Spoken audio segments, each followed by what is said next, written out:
I want everybody. I want everybody follow with me right now. Everybody at home. I'm Everybody. F. I want Lucas. I want Smooya. I want Striker. I want Prof. I want everybody at home. Everybody at home right now. Close your eyes. I want everyone to close their eyes. Your eyes are still open. Okay, good. They're closed now. Everyone's eyes are closed. All right. What we're gonna do is we're all gonna take a deep breath. We're going to take a deep breath in through our nose together. Everybody ready? On the count of 3. 1, 2, 3. In nose. And out again. Release. All right. God, now, I feel good. We've all recentered ourselves here. We've all refocused. We're all back in the room. We're all where we need to be. So now we're all calm. Everybody at home's reset. Smooya's reset. Striker's looking good. Prof's looking happy. Everyone's good. Add some fun to your space with Xtrfy, designed in Sweden with focus on quality products built on experience. You're looking at Project 4, their 4th generation of products with super cool colorways to stand out, with matching sets to satisfy with a solid B4 bungee, lightweight ergonomic M4 mouse, the K4 keyboard is fantastic, all of which are performance focused, and finish it off with colorful GP4 mouse mats that are bold in design and smooth on the surface. The retro theme in particular has got the feels. Complete your setup with Xtrfy. No regrets, guaranteed.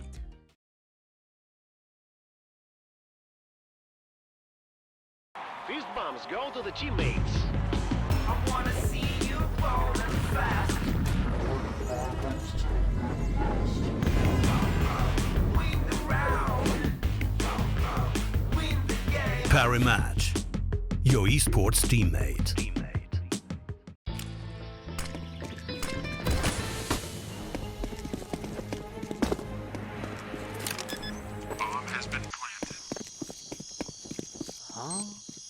Hey buddy, let me show you how to fix that. Bitskins.com. Buy and sell skins instantly. Deposit and withdraw funds instantly with crypto or directly to your Visa card.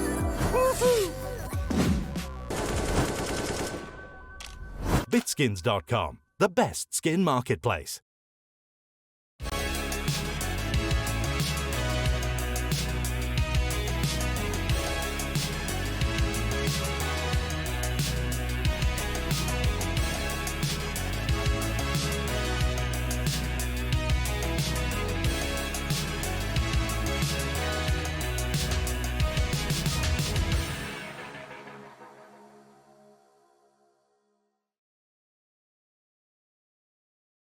Yeah!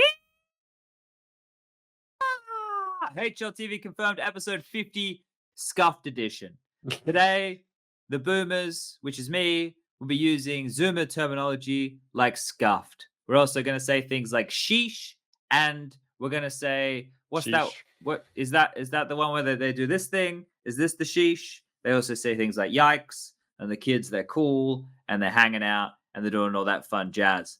Now, Striker's internet, it doesn't work. Not internet. Well, just no, power. his internet doesn't work because his power doesn't fucking work. So they're interconnected. Power and internet need each other. They're bonded together in this kind of ritual mating ceremony that allows us to play Counter-Strike video games. Let's get the housekeeping out of the way. We have to thank our lovely, lovely sponsors as per usual. So let's kick them off with the OGs. It's Xtrfy. That's xtrfy.com. Check them out if you're in the marketplace for maybe, I don't know, a keyboard or a mouse pad or a bloody mouse. Maybe you want a headset. You want some of that? You know where to go. Check them out. Maybe they got something you're looking for. Parry Match.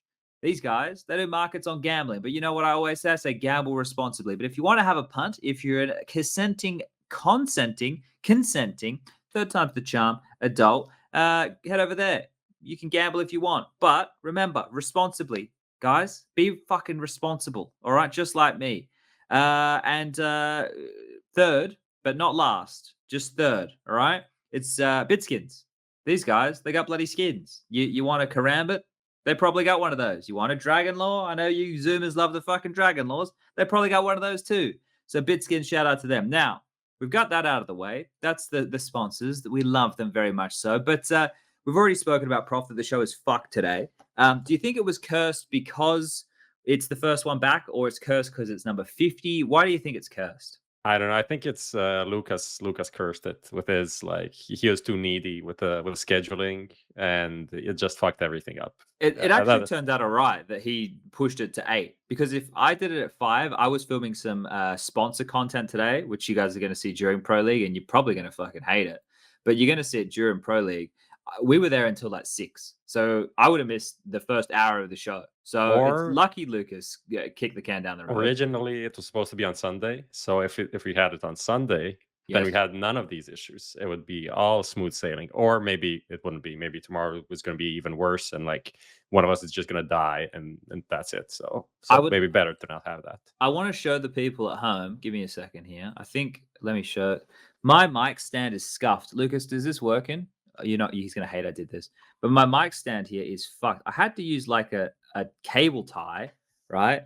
I had to use a cable tie down here to make the mic stand stay, so the mic stays up straight, because otherwise the whole thing would fall over. So I had that drama when I traveled.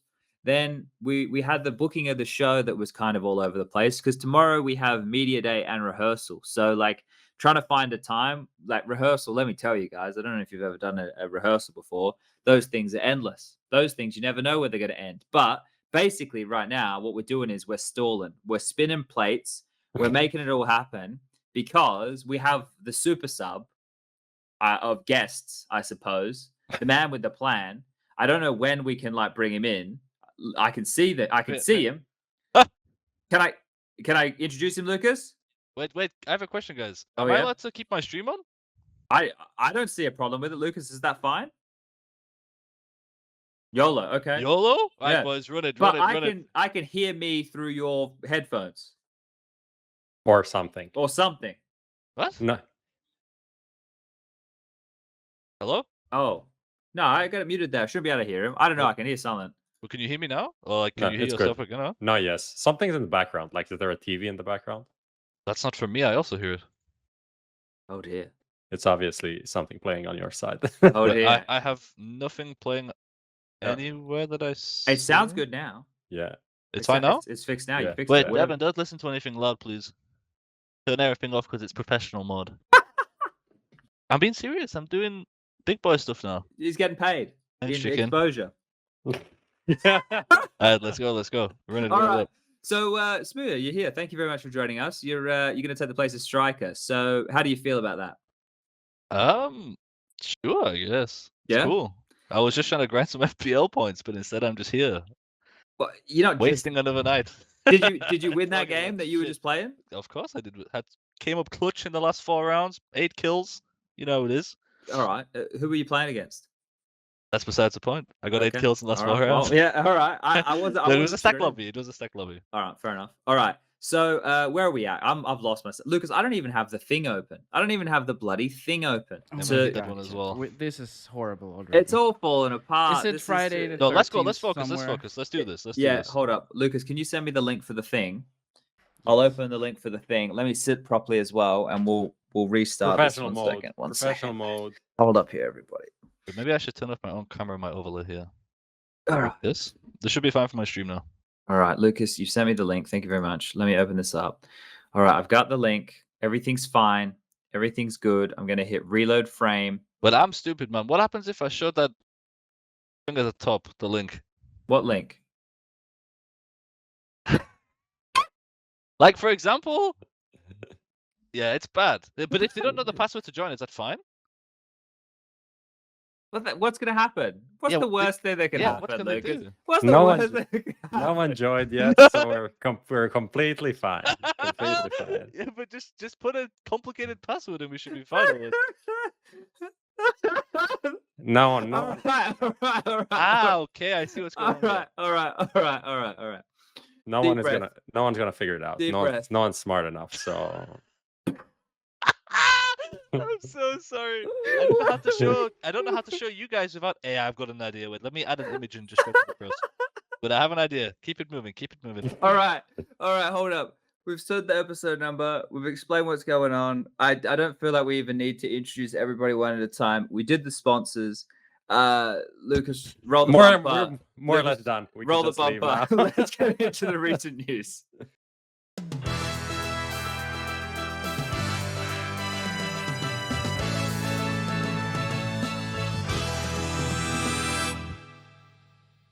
All right, welcome back. We're going to take a deep breath. We're going to compose ourselves, and we're going to get things underway here. So smooya, we didn't have a hot seat planned for you, but you're here. And last time you were here, well, you had a team, and now you're here. I've lost you- focus. Yeah, You don't have a team. that is true. You've done your research. Do you, That's for sure. do you want to talk about that at all to get that out of the way off the top? Because we may as well. I was talking to you about it the other day when we were playing some games. But do you want to give everybody the bit of the summary? Just there was the whole Movistar Riders thing. It was like we were talking about how it's one of the teams that you'd been in for quite a while. And then next minute, 2 players are gone. Steel and Shocks are out, and then before you know it, you're out, and they're bringing in 3 Spaniards to make the team completely Spanish again. Yeah. I mean, it was all like a fast-moving process, to be honest. As I say, let me pull up my calendar because it's all a bit fresh. The play. So when did we last speak? Like sometime during the play break, I think. 14 or 15 days ago, something like that. Okay, so from then, let's just call it 2 weeks ago. So the 31st. From there until last Monday, I was still sure that I was on the team. Like I was trying to find plays and stuff. Trying to find, good fits. We needed a Spanish player, of course, because they needed to be like the core has to be Spanish. Suggested some players, tried to keep it all moving, and then I got a message, and I was like, I know where this is going. I wasn't born yesterday, you know what I'm saying? So I was like, okay. And they're like, "You want to do a meeting tomorrow?" I said, "If you're gonna tell me anything, you're gonna tell me now, because I'm not gonna wait till tomorrow to get kicked, because I know what's going on here." So then they call me, "Hey, Owen, we're kicking you." They explain the reasons and stuff, which again, I don't want 0% hate towards them because it makes complete sense. I wasn't likely to stay after my contract anyway, just to get it out in the open. And for them, what's the point of them building a team for half a season around a player that's likely not going to stay? So from their point of view, it makes complete sense to go full Spanish. It's better for the org, it's better for the sponsors, it's better for everything, better for the players also because they get to communicate in Spanish. So when they accepted that, I was like, for like 2 seconds, I was like, you motherfuckers. But I was like, actually, if I was the owner, dude, it's the smartest decision they can make times 100. So I have like 0 bad blood towards them. That's why my tweet longer was from the heart, man. I wrote that shit at 3 a.m., crying my ass out like a dog. But yeah, so that's it basically. So Okay. yeah, I'm excited to see the new roster. Now, when I was talking to you about the players on the team, like Deaths was a guy who we've seen around for some time in the Spanish scene, right? And then there was like, I forget his name, like Sun Platypus or something like that. And then Bias. Dave 1G or something along those lines. So those guys, like, because obviously you're more connected to the Spanish scene than most. Are they much chop? I'm definitely not. All I did was Smurf there for 6 months. But Yeah, well, I'm that's not connected more so in any way, shape, than me or form. Prop. I mean, I know Defs is good because he was a player that I was recommending for the Spanish player. When I played against him, he felt not shit. Like, he felt fucking good, for sure. Like, he one bullet me in some ways that I said, this guy's fucking cheating, or we should just take him directly. Some Pius has been insane for 1 year now or so. He also IGLs us too with like a 1.25 rating, which is pretty fucking hard to do. So I'm excited to see him more than the rest of the team, because if he plays at the level he's been playing, I think that they can be better than the team that we had, because player for player, if he plays at the same level, they have a better roster. But if he drops even 5-10%, the team will be the same, if not 1% worse than what we had. So there'll be a top 30, maybe pushing for top 20, that kind of level team. That's my prediction. Okay, all right. Well, we got that out of the way. Let's jump into some of the changes now. Prof, do you want to ask something about it? No, it's like, what are you doing now? Except That's being probably a a good question. full-time streamer, obviously. I think you said that the kind of the ESA roster locks have been put in place, so you're kind of fucked now and don't really have a lot of options. That was fun for sure. I was like, so I got told about the roster locks. So in my head, I'm like, okay, we need to make this move, because like most players don't really care about the players they take, but because I'm super tryhard, I don't want to have full control, but I at least want to know who's joining my team, so then I can go on a serve with them, see what they like to play, go through strats, see what they like, just speak to them about anything. And they were like, they told me on like the 6th, with the roster locks on the 10th, yeah? So you'll know by then. I went, perfect. I'll stop asking you, because I was asking them every day. Hey, who's joining? What's going on? I need to know, boom, boom, boom. The 9th, 9 p.m, Owen, goodbye. I went, thank you very much. I've got about 6 hours to find a team. Oh, dear. But it wasn't even in my mind to try and find a roster. Yeah, I accepted it for what it was, and I was like, it it's how it is. And then, yeah, now I just stream and play FPL, try keep my level, and see what happens. Did you find anybody to do your overlays and your emotes and all that jazz? Actually, funny saying that. Hey man, my stream is so stupid, man.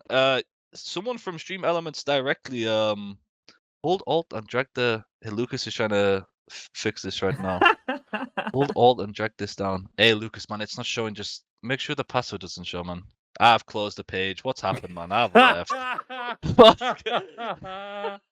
Give me a second. You two just entertain for 2 seconds. All right. Actually, I just turned the stream off, man. I just turned the stream off. Fuck this shit. Oh dear. We'll host you. If you're gonna stream again after this, we'll just host you Yeah, I'm gonna when we're host this done. channel now. Is it just HLTV.org? Is that what it is? HLTV org, no dot. Okay. Let me just. And let then me just end this fucking sinking ship. Give me. Why does it sound like someone's just try Alt F4 to fix the problem? And then it's just like, yep. Now it doesn't work. Oh shit, man! We've been able to recover. Right, I'm here. somewhat, I'm here. Right, the stream's off. I posted you guys. All right. It is what it is now. All right. All What's right. the question again? Sorry. Amazing. I was asking you if you'd get your overlays and stuff sorted. Ah, We talked yeah, about yeah, that the other day. Yeah, when you called me a fucking idiot for wanting an overlay. Well, I didn't say that. I was He was just saying very you don't passionate need it. about. Yeah. Regardless. But I'm still. Oh well, I need to rejoin the thing, Lucas. Lucas, send me that again, man. I'm so stupid. I closed it. Yeah. So someone from Stream Elements actually, like, quite high up, actually messaged me directly saying they want to help me. So that's kind of cool. So that should be coming in the next couple of days. Yeah. Okay. I have nothing like in the works per se right now, but it's coming, you know. All right. So we're just on smooya watch until something happens. Otherwise, you're going to keep going into FPL and just grinding. All right. Yeah. Fair enough. Now, Hey, man, oh, we've lost him again. I'm here. This baby's just crying. Sorry.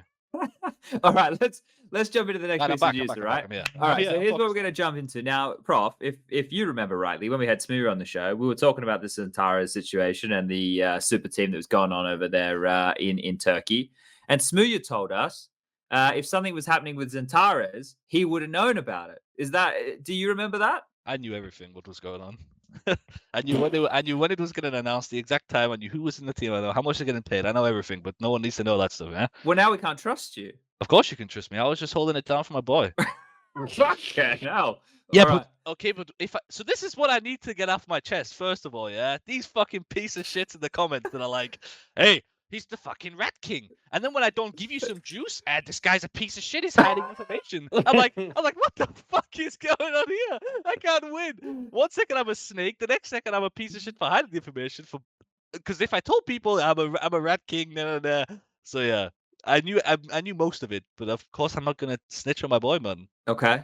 All right. Well, the news was there was a couple of it's multi-part news, right? It came out that Gade, for those of you who play at home, the Danish Gade, Oh the one yeah, who that was in, crazy. in North, was going to be joining Big, and they actually released a little video on social media of him speaking German. Now, Lucas, as our resident Dane, can you attest to the fact that you little smart cookies over there in Denmark learn German? Is that pretty common? Yeah.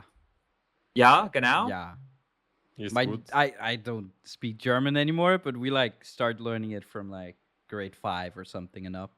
But how old is that? Like 10? 5. Yeah, it'd have to Grade be something 5, like like that, 10? wouldn't it? Yeah, it'd have to be like 8, 9 or 10, something like that. I mean, we start learning I think English a year or 2 years before that, and then we start with German. Okay. Lens is in the chat. That is the boss man over there at Big, and he's just said his German is insane. We were shocked. So, Yeah, Das he's ist like wunderbar. fluent. how much yeah. German did you learn, Smooya, in your time? Lol, in Big? Yeah. Yeah. To be honest, jokes aside, I mean, of course, I learned the bad words. I can't speak that much, but when I was living there, I was impressing myself because I'm very bad with languages. I always have been. I could understand a lot. Like if I was in the supermarkets or something or the airport and people were just talking shit, I could understand maybe like 40% of it. And that for me was like a big thing because I'm pretty dumb, man. And languages don't go well with me. So yeah. But speaking wise, I can call someone a motherfucker basically. That's about it. That's not much. I know what you're talking about though, in terms of like being there and being able to pick up like not the context of conversations, but at least just the like you tone hear of one word, conversations. yeah, and you can figure out like, okay, that's probably what they're talking. Maybe I wasn't right all the time here, but I felt confident enough where like I could understand what people were saying for sure. You're in the But- ballpark at least. Yeah. So Prof, we've got this change coming on through, right? And I guess if we break it down and put it into certain columns, one of the issues that we had before with Big was the language barrier, right? We were always talking about it. How much stock are we putting in that being a hurdle for old Big, right? So consider the change, right? Don't worry that it's gade. Worry that it's a German speaker. How much do we think this is? Do we think this is going to improve the team with Xantaras going out? To be honest, like I don't think it was even talked about that much. I think that for the most part, people like for a year or so, people thought that Xantaras started learning German, that they just like were communicating in German. I think until maybe 9 months ago, when some of these, I think it was ESLs or maybe Blast's content came out and we saw like they're communicating in English. Then the discussion started again because it's like low key, wasn't really talked about, right? And I understand that from Big's perspective. They aren't really getting anything if they're just going to be saying like, oh, our communication is shit and putting pressure on Xantaras probably. But there certainly is going to be a part that helps now. I mean, smooya can maybe talk about that more. Yeah, I have a lot of inside info on that. Yeah, right. Sure. so from that perspective, I think it really helps. The pickup is kind of weird. Definitely, it's not like gate. There we go. It's striker.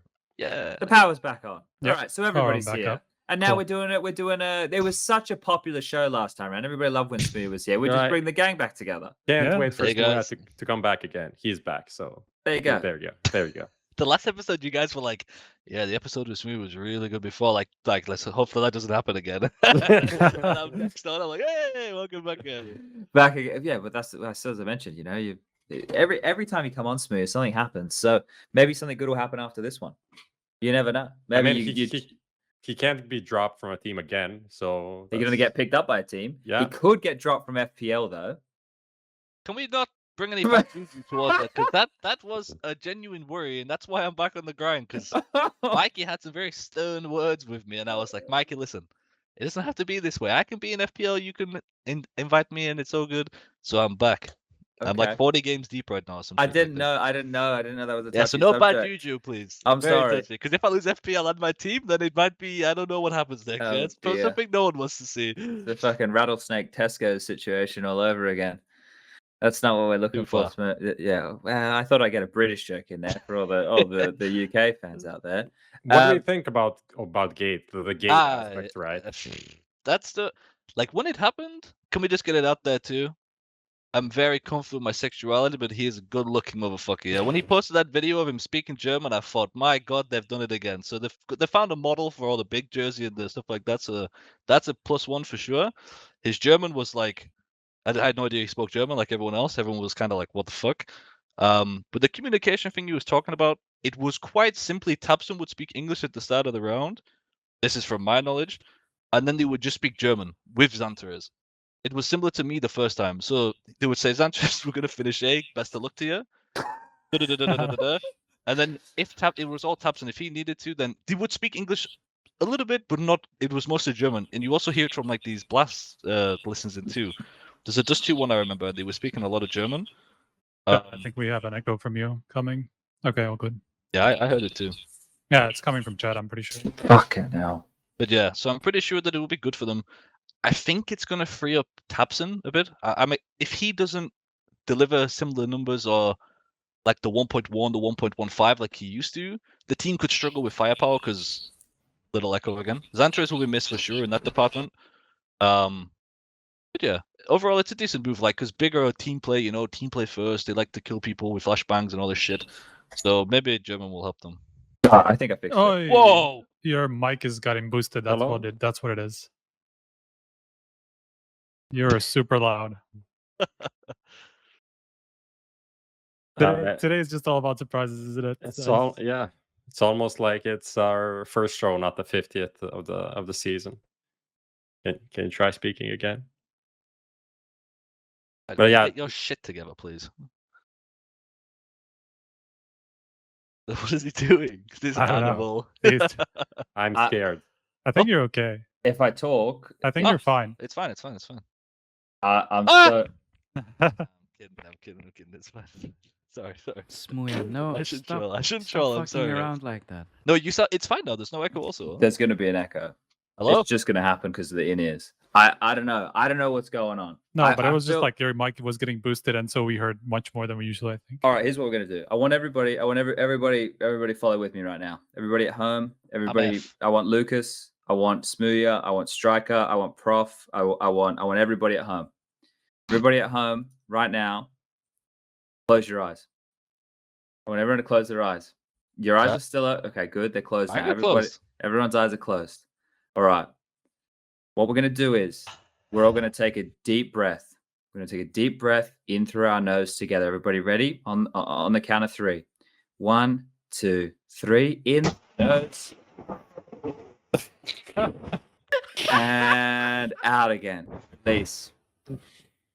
Ah, All right. God, I now, feel good. We've all recentered ourselves here. We've all refocused. We're all back in the room. We're all where we need to be. So now we're all calm. Everybody at home's reset. Smooya's reset. Striker's looking good. Prof's looking happy. Everyone's good. Now we're gonna take a step forward, and we're gonna bring ourselves. Come on. We're gonna bring ourselves together here, and we're gonna get ourselves on track.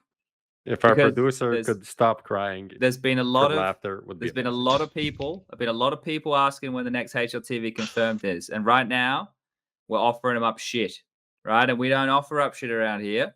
We only offer up the finest cuisine. All right. So here we go. Hopefully, all the technical issues, all the dramas, all the woes. Yeah, run the intro again, and we're coming back. Do it. Run the intro again.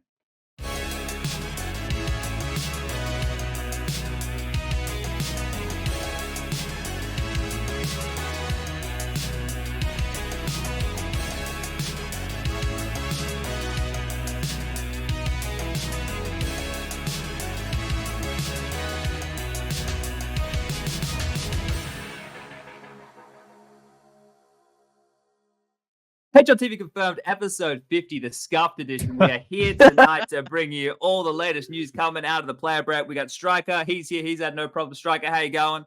All good. All good. I never had any problems. We were just starting off right. Wonderful. It just kicked off the show. We're all loving it this Saturday night. Prof, you're looking as happy as ever. How you doing, mate? How you enjoyed the break? Amazing. Couldn't wait to get back on. Everything's like super smooth, super prepared. Just want to get out there, talk about CS. You know how it is. And everyone's favorite guest joining us again here this evening. Ladies and gentlemen, I want a standing ovation. Get up in your seats, put your bloody papagas and your wide peepo happies in the chat for Smooya.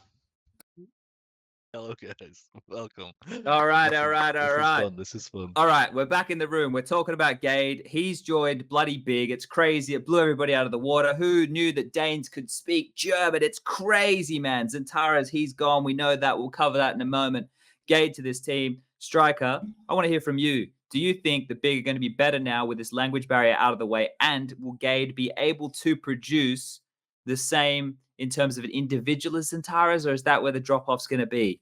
I mean, that's definitely the concern, right? Like if he's going to keep up with that kind of an output, like this is kind of like a give and take, right? Like this is something that you obviously already talked about in terms of like the language barrier and whatever that entailed, you know, when they had the Zentaras. So that's like the one thing that Gade's going to solve. But in terms of putting up the same like number of kills, or if he's even going to be able to replace Zentaras on a 1-to-1 basis, I'm not entirely sure about that. Then again, I haven't seen Gade play like at a good enough level for a while, so it's just very hard to tell if he's going to be able to do that, right? But like this is not a roster change that makes me excited about big going forward, right? This is just kind of like it's like they're not going to be better than this. Maybe they're going to stay around the same level, but it's not an obvious upgrade to me, at least. Yeah, I think that's one of the concerns, right? Now, you were talking about the language stuff before, Smooya. Do you think that now having all 5 players at least being able to understand what's going on, that is going to keep the team at the same level? It's going to elevate the team, like because you've been there before, you kind of understand how this ship works. Do you think this is going to be beneficial, or do you think they should have maybe gone for like Faven is a name that people are still throwing around? I think this is one of those roster moves that is like a slow burn. You know, like we won't feel the impact of this move for like 3, 4, 5, 6 months. They're obviously not going to be better off the rip because they're probably like their teams individually, like just for shooting heads, is automatically worse. That's no offense to Gade, but Xtrfy is a top 5, top 6, just raw fragger, yeah? Put him in any position, he's going to give you 20, 25, normally 30 a game. So yeah, the thing with Faven's a good pickup, but it's just hard. I heard that Big and Sprout are always a bit iffy with contracts, so I'm not too sure.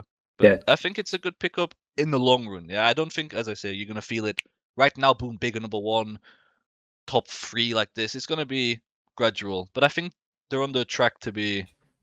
They'll get better in the long term than they did with Xtrfy, if that makes sense. This is a little bit of an eye test speaking here, right? Like I haven't looked at the stats to back it up, but I think we all remember the Tabson, who was just like fucking god tier Tabson, right? Like he was doing it all. Yeah, he was doing it all.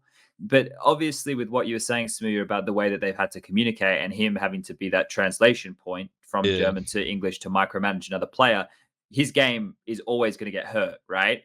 Now that he doesn't. It's also since he started calling, sorry. It's also like there was a month or no, there was like a 6-month period where he was bombing when he was IGL too. Like he was 30ing every game. It was insane. But you can't keep that up forever. Same as Glaive, same as all these good fragging IGLs. You can't maintain it long term because it's just not possible. So I'm pretty sure that has a big thing to do with it too. I speak to him sometimes about it and I ask him like literally what's happened. He also says that everyone else has just got better, which is kind of true in a way. Because the way he was thinking about the game in 2018 was like it was insane, man. When I was with him watching him prepare and shit, it was mind blowing. So maybe he stayed the same when everyone else got better. I don't know. Yeah, fair enough. So I think with this big one, Prof, do we have any other takeaways that we want to discuss with it now, or do we want to just leave it there and keep this one moving along? I think the only other thing to mention maybe is that Surson is also going to be under more pressure now in terms of the firepower and him delivering.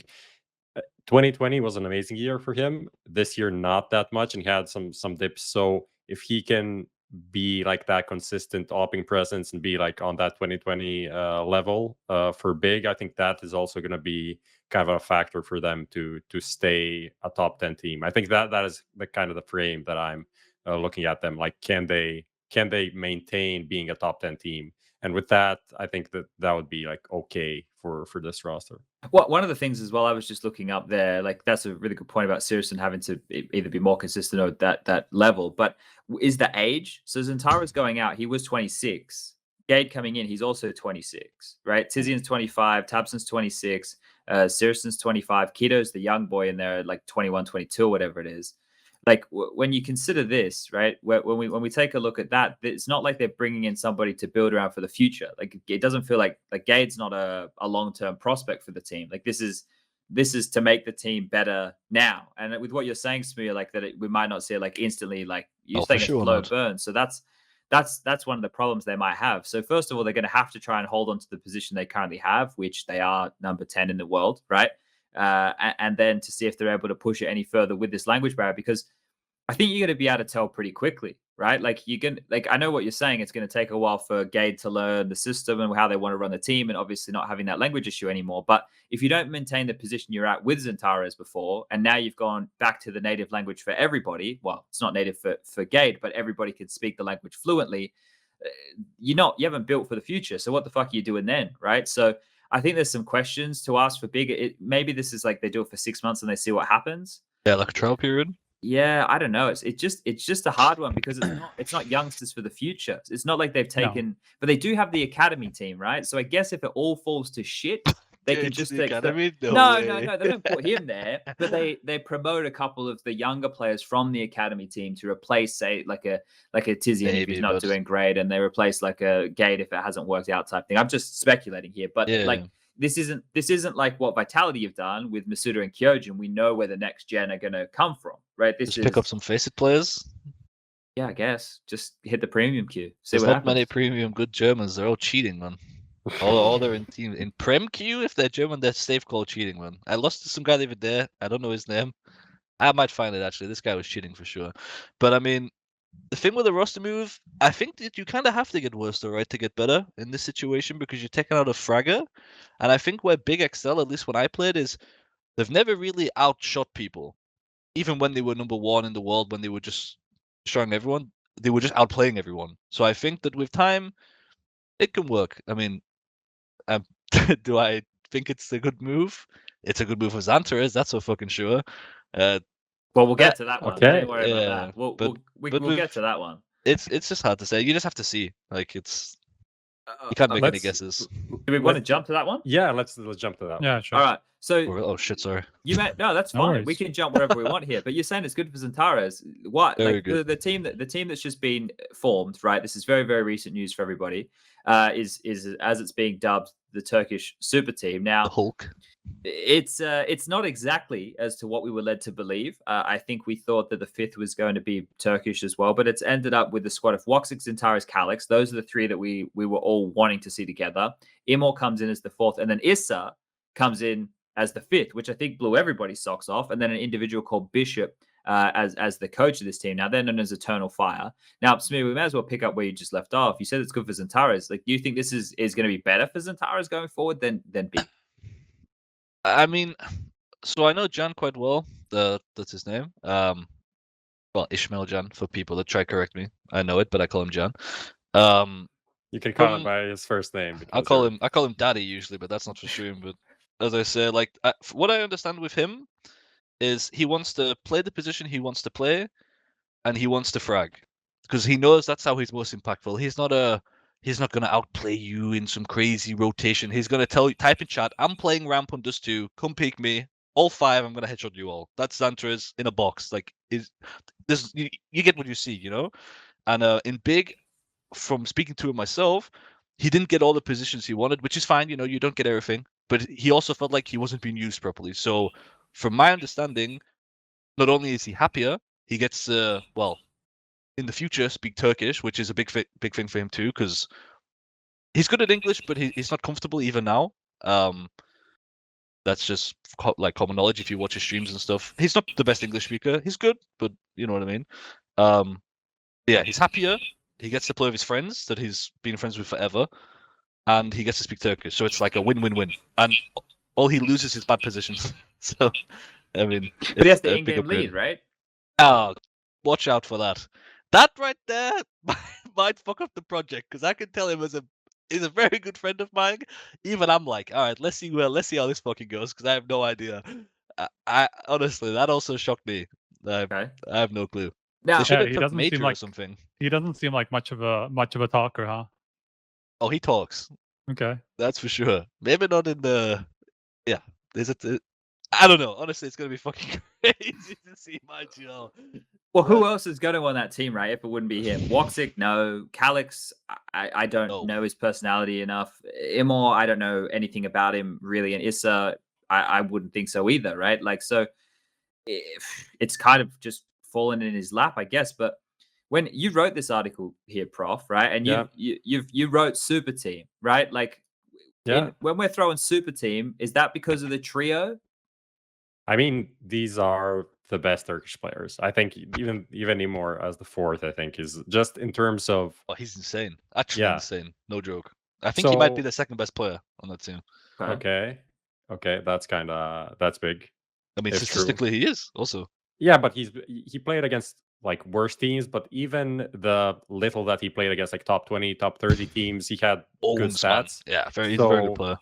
So there's a lot of potential there. I think like it just is a super team in terms of how it's put together as well. Like this is like picking up players from a few different teams and creating a team together. I think that kind of defines a super team, right? So that's it. But obviously there is something missing in this team, which I think you need to go on a push to talk chat. I think because it's just occasionally just like picks up an echo from you. F's in chat, guys. F's in chat.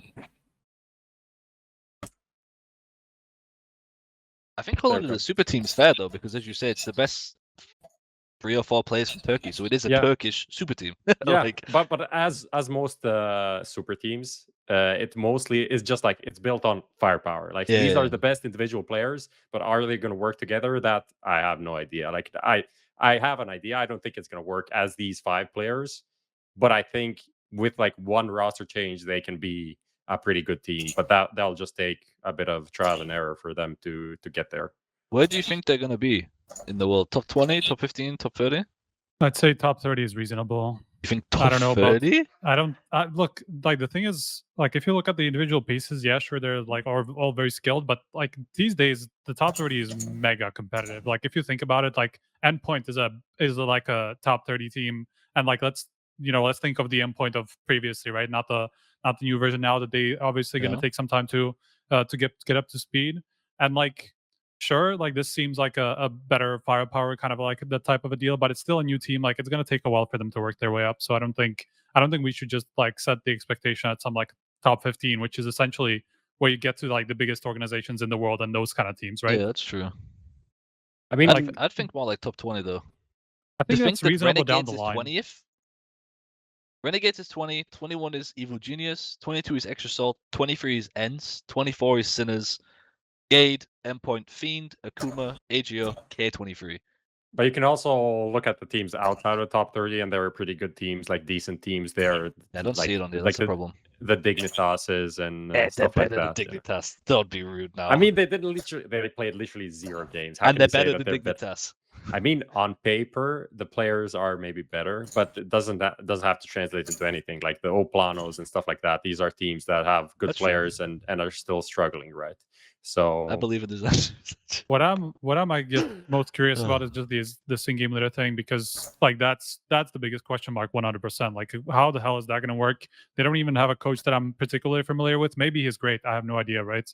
Like, I just don't know. A lot of unknowns for sure. I just don't know anything about the guy, so it's difficult for me to tell whether he's a good coach or not. I would have expected like a major, that's like a lot of people thought would be joining this team as a coach, kind of like transitioning into that role, because he's been around for such a long time, right? That he's not expected to stick around as a player for much longer than that. I'm honestly not sure why he didn't join this project, or maybe they didn't want him to join this project. Who knows?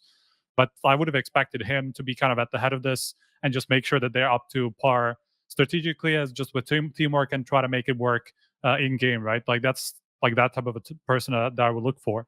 So that's just the biggest question mark of all. Like, we know that the firepower is going to be fine. Like, they shouldn't have problems with that.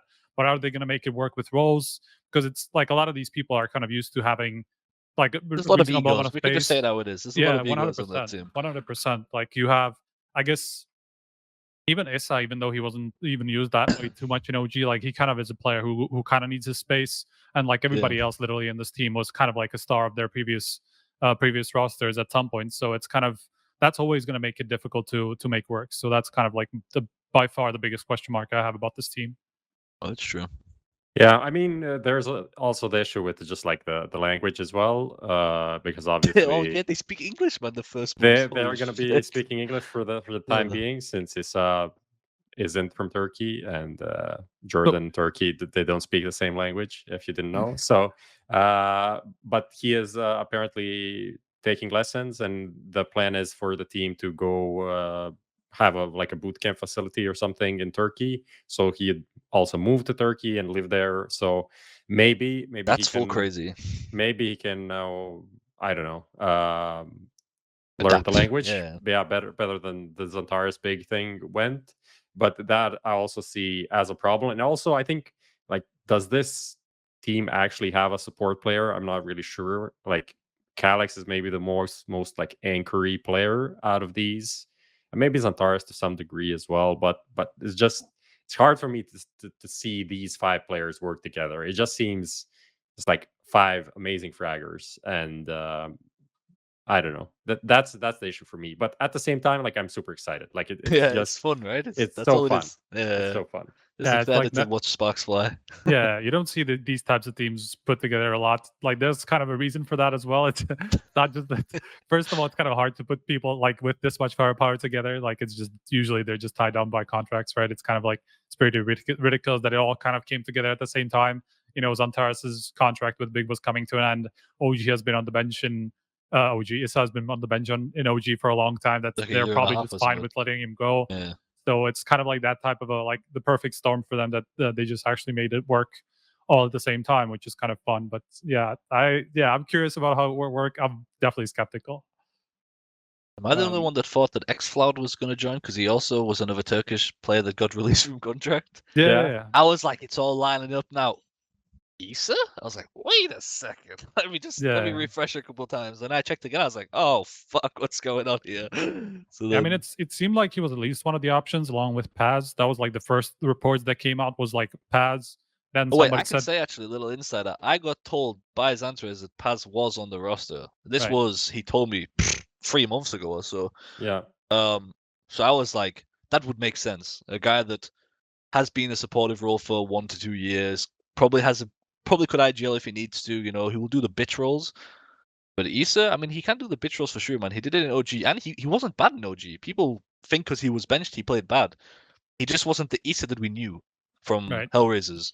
And maybe that comes down to having space and stuff like that. But he's definitely not bad in any way, shape, or form. Yeah, I mean So- that's the thing. Like he can play those roles, but it's probably not the best way For to him, use yeah, them. like utilize him. Yeah. So that's kind of the issue there. But yeah, I don't know. I guess we kind of went over this. It's also important that they made their own org. So they're not signed by anyone. This is just, I mean, they are, but they aren't. They aren't really looking for an org. They're like content with being their own thing. Wait, what? Really?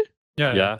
Yeah, I'm stupid, man. I don't read shit. I just see the titles and go crazy. I didn't even know that. So that's also a part of the thing, which is different to like the OPLANOs and other teams that are out there. The French guys, the double ABL pony. yeah. Yeah. So yeah, that's kind of the thing that's going on with them. It's kind of crazy, actually. Like, I've been talking to Woxic kind of on and off, and it seems like he's kind of like taking it on himself to just like talk to potential investors and all of these stuff. The things like he told me that he's like doing meetings and shit like that, which is just interesting for him to kind of take charge in this way, because like obviously he hasn't done this before, so it's a pretty big deal to undertake something like this. So that's definitely a cool aspect of this.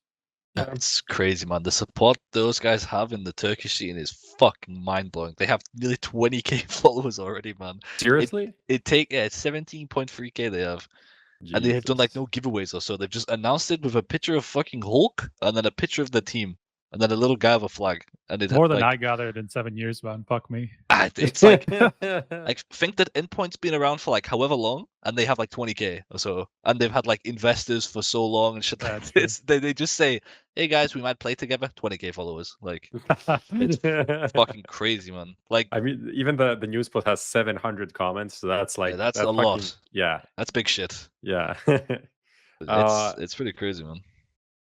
Yeah, I don't know what happened to Chad. I guess he just went. I don't know. Oh, he's rejoining just now. Actually, he is. Yeah, he's looking to fix the Right. echo thing. We'll just move on with I guess we can talk about Fnatic, even though we kind of talked about them. But Sure. the newest thing is that I think it's confirmed that I don't know if it was confirmed last time. Alex and Mezzi, and as well Keita for as Keita a wasn't coach. announced, but he's there now. So it's like essentially like a half Swedish, half UK team now. Cloud9 / Fnatic overlap. Bit of Colin there. What do we think about this? Where do we put, like, is this gonna be like a top 10 contender Fnatic by Okay, the you end can of go the first. year? Yeah, I like your opinions. I personally, I mean, obviously, like the biggest question mark is 100% Alex. Like, there's no question about it. Like, obviously, we haven't still seen Mezzi on like the top level, or at least perform at that level, because like when he was in Cloud9, he didn't really do that well. Even though like we were talking about this last time, I don't think any of us thought that he was the problem in the Cloud9 team. I don't think anybody ever blamed him for wherever that went. So Who was? Sorry? I said who was? Yeah, I mean everybody, pretty much everything else, right? It's like it just didn't seem like it's meshed together, right? And it wasn't necessarily like any individual's fault. It was just like everything that just didn't seem to work together. So like Mezzi, I think after he came back to Endpoint, I was definitely a lot more sold on him just trying to make the move up to the tier 1 again, just because he's just been doing really amazing stuff with Endpoint since he kind of got over that Cloud9 hump, right? So like Alex is the question mark, because like we saw in Cloud9 that there was some problems with the way that team was even in-game led.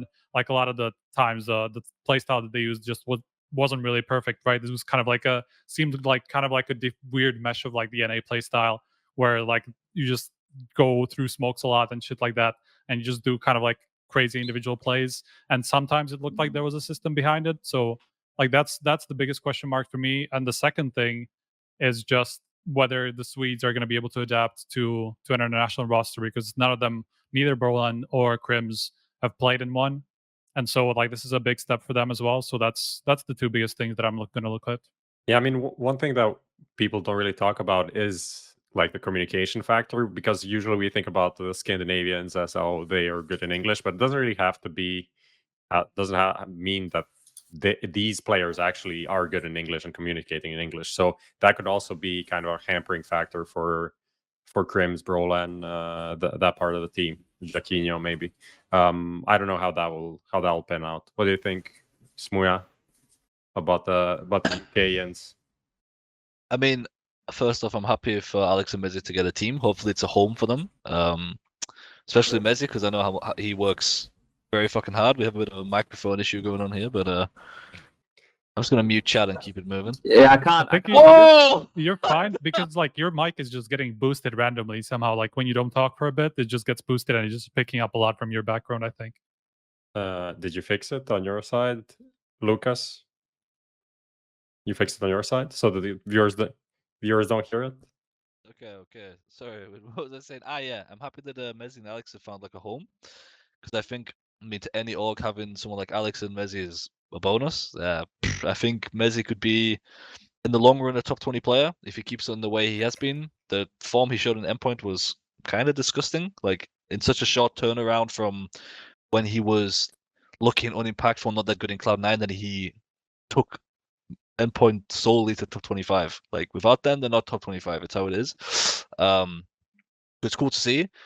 I'm excited and a bit worried though for like the egos on the team. So for example, if Alex comes and joins and says, right, Crims, Brolan, you guys are the bitches and I want Messi to be the mad fragger now, and Crims says, who the fuck are you speaking to? I've won 3 majors, fuck you, then it's like, oh shit, here we go again. Like, I don't think that will happen. I mean, I don't know Crims personally, but that's like my biggest worry is the roles, because I'm pretty sure that like Crims and Messi, if you was to remove like the names on their player cams, you would think it's the same player.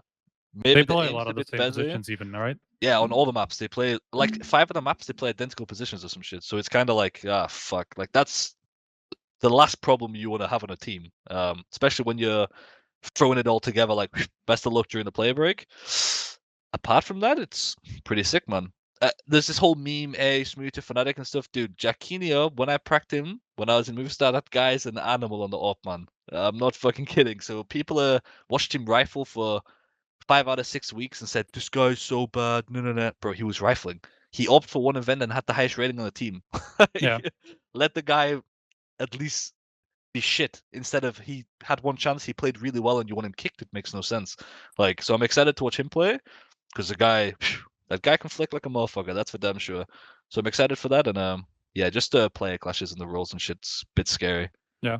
I mean, I'm not worried about Brolan clashing with anything. I think he's kind of like always been like the guy up front, like the flex player, kind of like well flex as well, but it's just like much more aggressive than if you look at it like a Messi, or maybe he can just work together with Alex, like Alex being kind of like the point man with Brolan just behind him, and you know the other two players can kind of be on the extremities or like a supportive element, because those like Messi and Crims are just like the more passive types, I guess. Yeah, and just playing angles and stuff like that. So like I could see it work together as long as the class that you talked about most with Crims and Messi is sorted.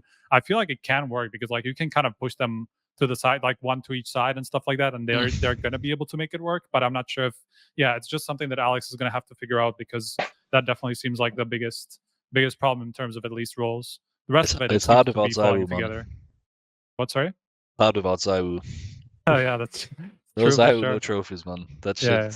But I think with like how you say put them on either side, for example, on a map like Mirage, I think both like Crims and Messi, especially from practicing against Messi many times when he first ran Endpoint and playing against him and stuff like that, and Crims also, I can't see if they were both to play how they played at the same time. I don't think it would be that impactful, because normally he finds the gap because there's so much confusion going on between the 4 players opposed to 3. Because if you're doing a default mid on Mirage, it's quite obvious if there's 3 or 4 people there, depending on how many flashes you hear mid, if you hear them on the window, if a guy's shooting Delpan, a guy's scoping, you can kind of guess, okay, there's probably 3 or 4 there. Other maps also, so it could be. I don't see it working if they both play the lurk. I think they're going to have to move Crims to the pack. it will be probably JUGi, like the main pack, JUGi, Alex, maybe even Alex like lurk calls a little bit. But I don't think they can both play like hard lurk because it's essentially what it is. It's like Messi will most likely be last alive, and if Crimson does it too, they're not going to 2v5 every round, you know. Yeah, it's just interesting. Yeah, I mean, I like the JUGi angle you were talking about because, like, I feel like he was kind of set up to fail from the start just because, for sure, like, man. he was brought in as like by far like an obvious primary AWPer, right? And but he was just like put on a rifle. Never but rifled in his life, only AWPed, always. Yeah, that's what I'm saying, right? So he just like first several events until they realized, okay, maybe we should just let the new guy do whatever he likes, right? And just like have JW as the guy who's just gonna adapt. That makes perfect sense to me. Like at least try it that way, right? You don't want the new guy to come in and adapt to you like in every step of the way. Like you just need to give him some space to do what he likes to do, right? So yeah, like I have a the big fact that it opinion took on that them. too. Yeah, sorry. I have a big opinion on that because that's very similar to what happened to me in Big. Yeah, I think that orgs need to stop thinking that they can take a relatively new person to the pro scene who's only AWPed, bring him in and say you're now gonna rifle. Like the way that you treat players who you're gonna build around in the future, you have to let them fail. You have to put them in their position, let them make mistakes, because if not, you don't learn. If you put them on a bomb side and he does one bad game, okay, you go B now, you go rifle. What the fuck is this? He has no confidence. It's bullshit. Yeah. Same with everyone flaming him on Reddit. It's bro, the guy literally popped the fuck off when he AWPed. Like, just chill out. He literally rifled.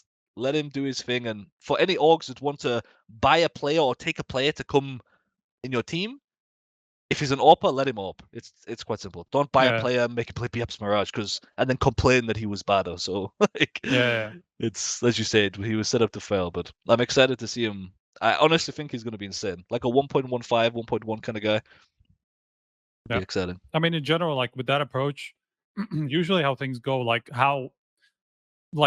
if you look at all the teams that are kind of like at the top right now, like all of them used to be like really good fraggers. Like essentially that's almost all the time. Like unless you look at somebody like, I mean, even RPK, if you look back at like really early on in CSGO, he was just a mega strong fragger, right? And most of the people who make it on like top teams do it because they were a really great fragger at some point, right?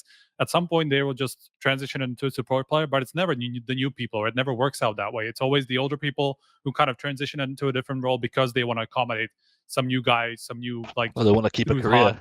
Yeah, exactly. I mean that too is obviously like people are going to slow down, so that's kind of like the natural progression. Like new older players are just gonna transition into more of a supportive role and just like give the new guys space. So to see somebody like JW, you know, just like, or maybe it wasn't him, obviously, I don't know how it went, but just to see JW be the AWPer instead of the new guy who could have been just potentially like the hot shit, you know, who just comes in and starts destroying people, it just didn't make sense to me. So I'm glad at least that's gone, right? But was it JW AWPing the entire time? Was he the main AWP? Well, until the end, essentially. Okay.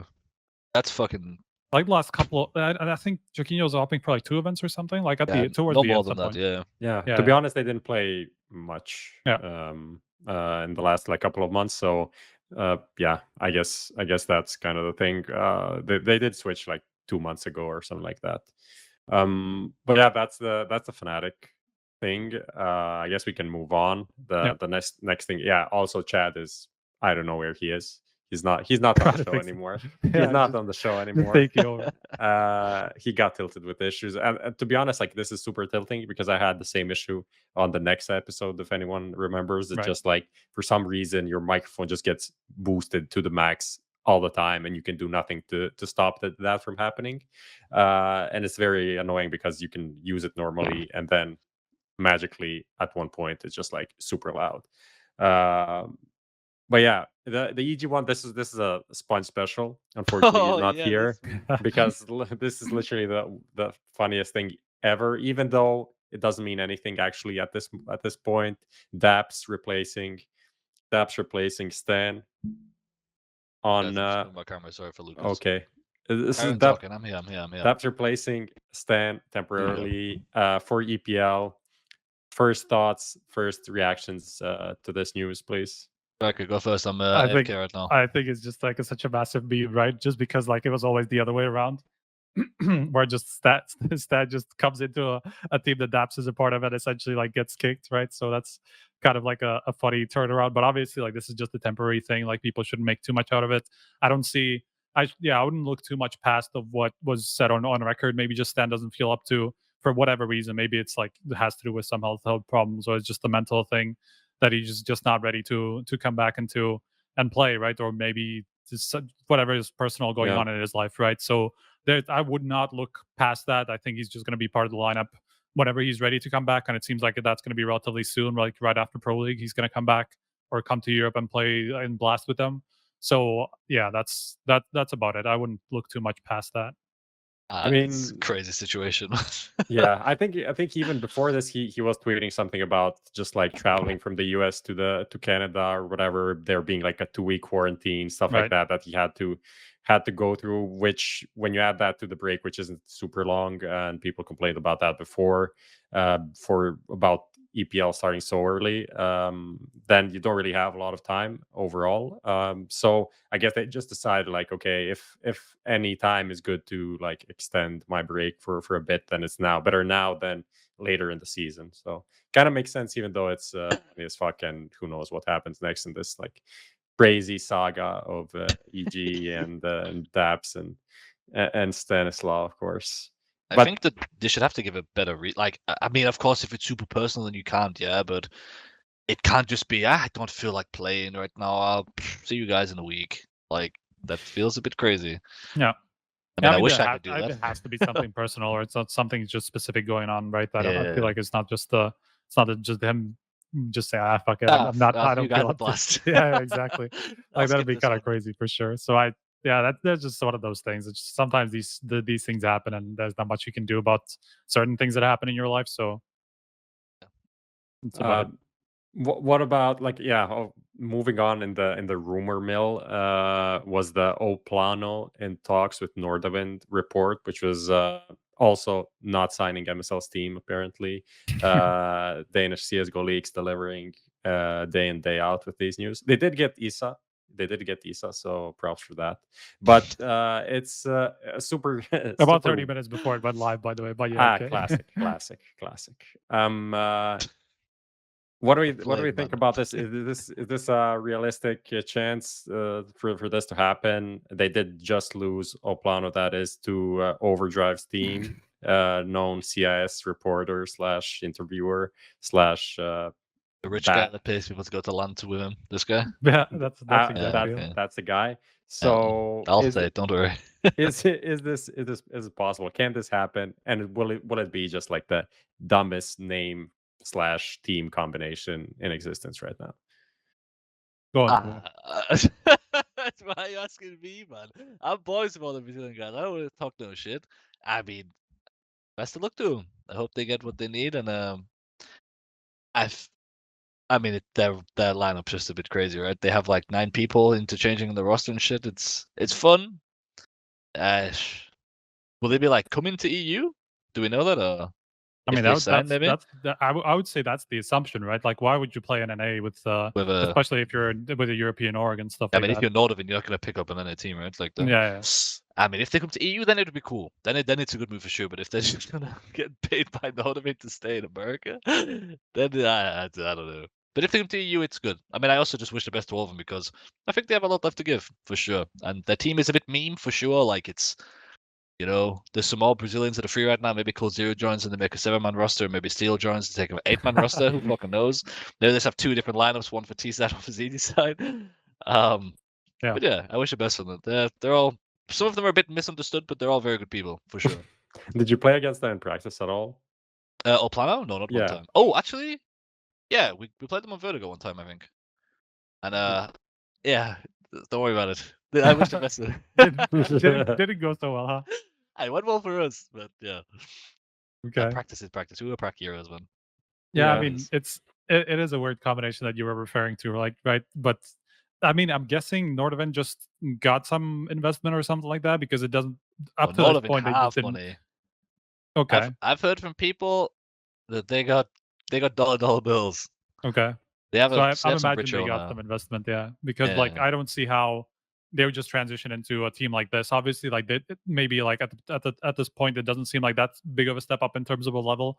But obviously, like this is a Brazilian team. Publicity wise, it's worth the money for sure, right? That's what I'm saying exactly. Like this team is obviously going to be more expensive than the HS or Tensky and those kind of guys that were in the lineup before. And basically, like the reason that they don't have an organization is because AWPers just didn't give them enough money, or at least that was the rumor. Oh my god, first. yeah, that did happen. Essentially Yeah, what the hell? why this team doesn't have an organization, right? So I imagine like their salary is at least like a reasonable salary, right? I mean, that you would KNG's expect. not playing for 5K, yeah. Let's put it like that. Yeah, exactly. So that's are we sure that's the though? interesting twist about it. I'm sure. I can promise you, bro. Their Twitter account has 105K, man. O PLANO has 105K on Twitter. That is fucking mind blowing, man. That's more than like most orgs. I swear that team right there is so weirdly famous and popular. It's mind blowing. Like, it is full crazy, man. I swear. They just need to take Fallen and just fucking ride it to the moon, man, and just go 1 million followers on Twitter as an org or some shit. Like, by the way, like outside of this being a report from Ryan and then GE, the Brazilian outlet, which are generally pretty trustworthy sources, and that's pretty much why we covered it as well. Like the way that Nordavind parted ways with their previous roster definitely made it seem like they have somebody lined up. Like just keep them all for free, right? Yeah, exactly. Yeah. Essentially, like they just said, I don't exactly know what the wording was. I would have to check back. I think they're benched. Yeah, they're not. But yeah, they didn't release them from their contract. They're still part of the organization, but it's still like the way that they presented it definitely made it seem like there was just somebody else that they wanted to get instead, like an entire team. So like it all seems to be lining up, and that they definitely want to make this move. So.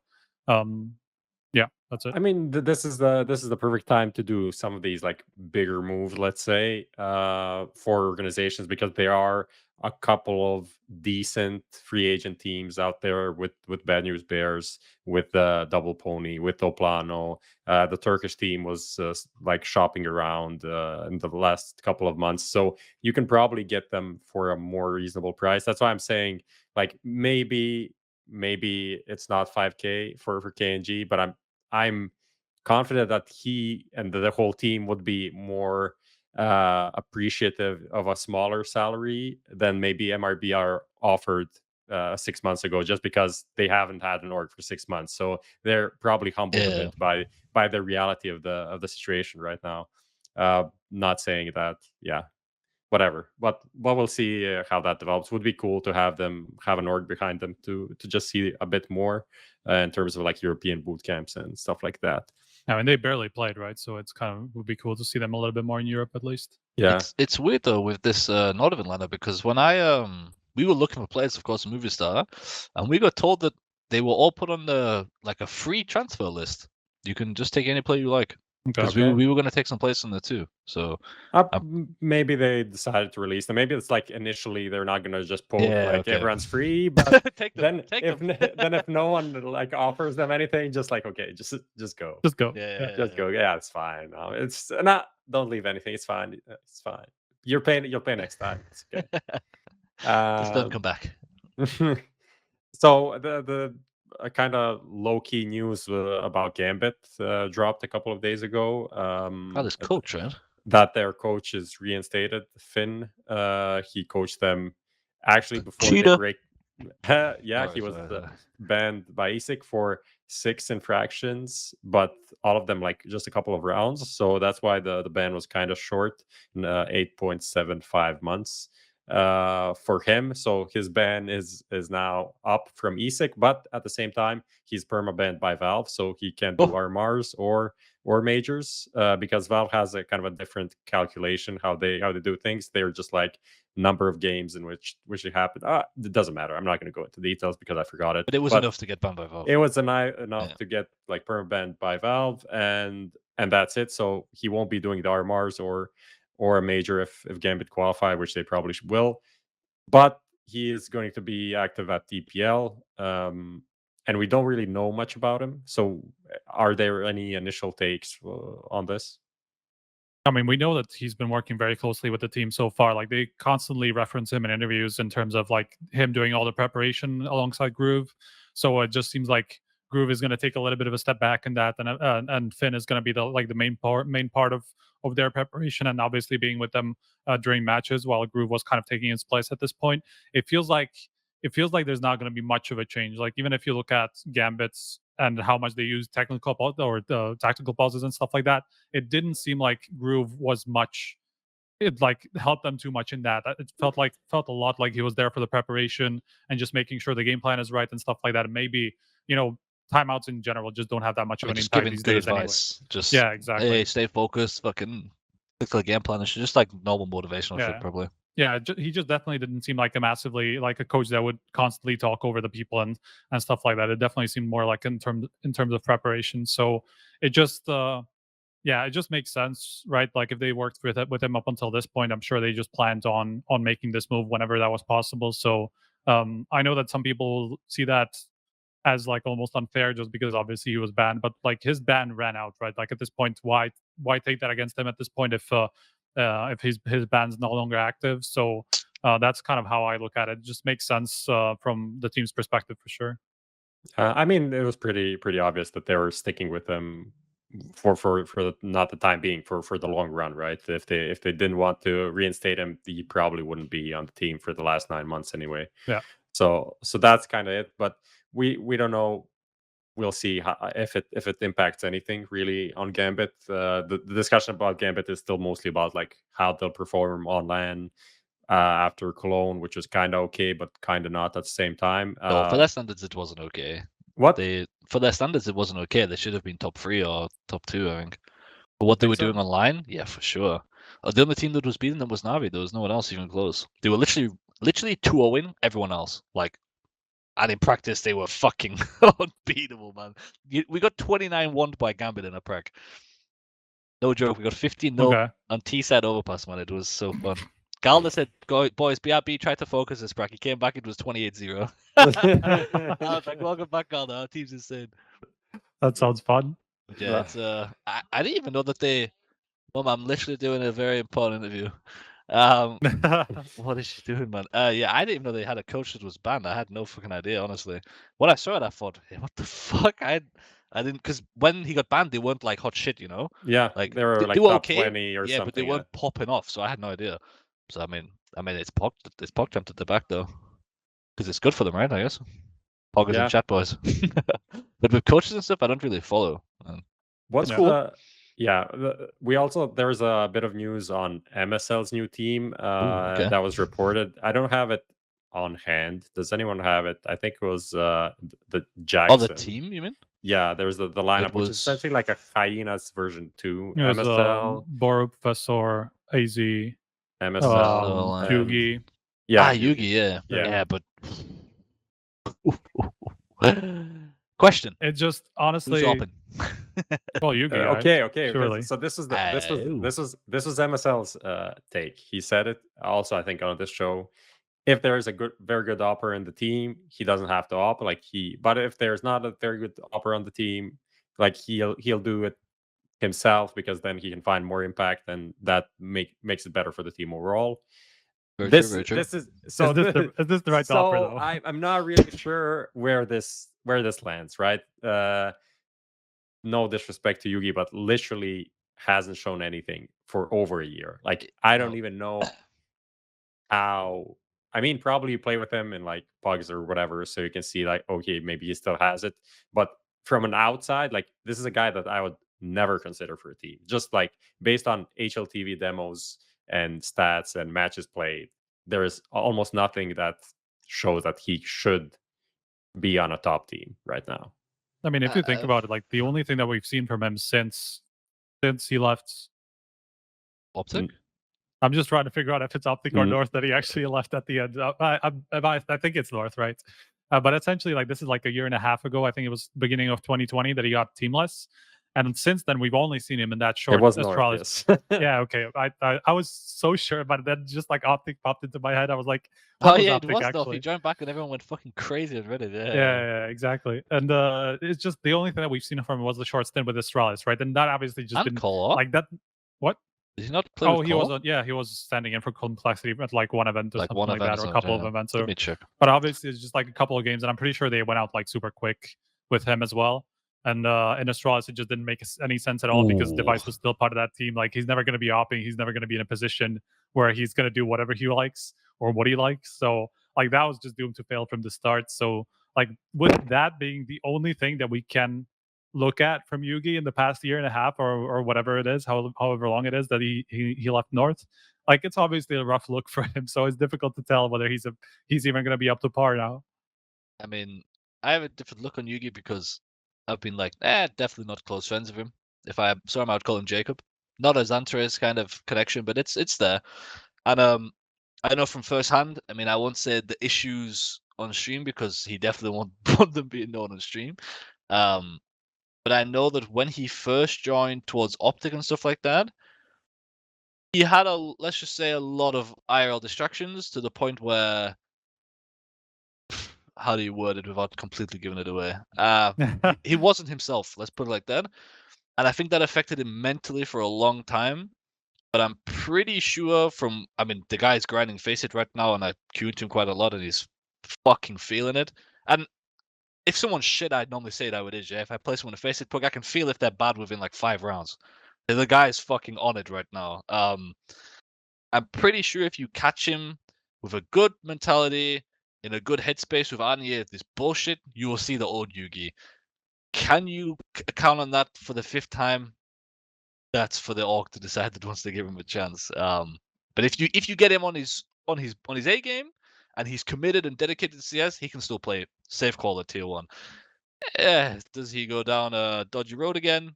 That's yet to be. I mean, history would say most likely. But yeah, for sure he can still play. He's a nice guy, like a super nice guy. Yeah. Okay.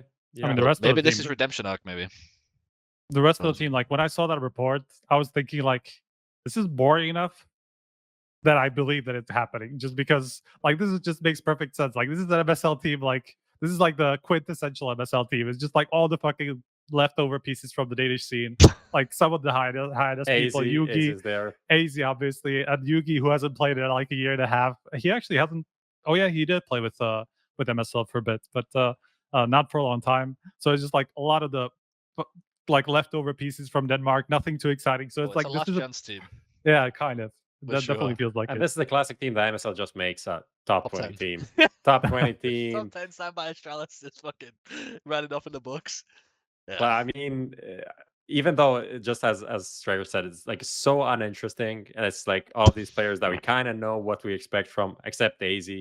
I mean, we know what we expect from him, but maybe he over delivers. Not AZ, I mean JUGi, right? No, AZ, dude. What do you guys think about AZ actually? Because I'll go first since I asked the question. Probably a bad way to start a conversation, but we'll go with it. Look, present an argument that we can talk about beautiful, it. Beautiful. I'm pretty sure that guy could still be insane if he just stops getting tattoos. Because as soon as that guy got tattoos, he stopped being hot shit. So I'm pretty sure he has to. I don't know if he has some laser removed or he can get his form back. But if he removes the shit he has on his arm, I think he can be insane. What do you guys think? I mean, to be fair, he wasn't terrible statistically. It's just like he wasn't as It's good not easy.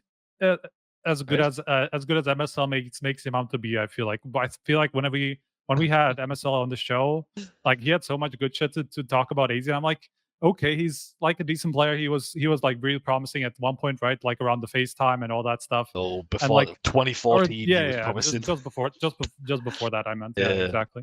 And like at the time, like everybody thought he was gonna be like the next big shit in Denmark and all of that stuff. And he remains like a decent star player that you can kind of like use, right? But he's not somebody who's just going to turn into you like can't the build next a team Astralis. around him like a config. He's not going to be like the next Astralis player or something like that. Like he's just been around for too long and not shown that potential for me to believe that he's going to reach that ever again. So that's kind of how I look at it. It's just not, like you say, it's not somebody who you're going to be able to put your team around and just expect him to deliver 30 bombs all the time. Yeah, I'm pretty sure. What was I going to say? Ah, yeah. If he's like your 4th best player in a team, you have a very good team. If he's your 2nd or 1st best player, problems for sure. But if it's like the lower end of the team, then you've got a good team for sure.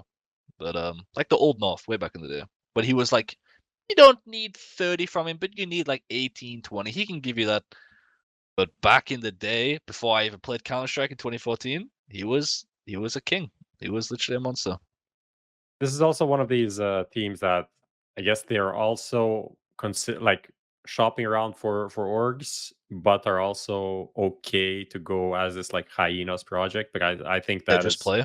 yeah, and just play as they are, and maybe like make some mini organization around that. So like something maybe similar to the Turkish thing, or maybe not on that level. I'm not really sure how seriously they want to take it, but that is kind of the situation they're in now, and really feels almost like 2013-14 again, with people just like making these teams and like getting one guy crazy, to man. run a Twitter and like be the manager at the same time, book practices, and the that's coach. it. And the coach, yeah, and the father of the team, and literally everything as you need to be in these situations. That's the MSL thing. And now we have a couple of more roster changes. I just made it like Misc and then noted a bunch of players. Right. Hey, Prof, ban that guy in chat, man. Which guy? You'll see it. Okay. I'm not actually paying you're like attention one to of the you're like one of the only mods. We can't have this shit in the chat, man. What the fuck? Thank you. Sorry, They that have was quite Dimitri, right? important.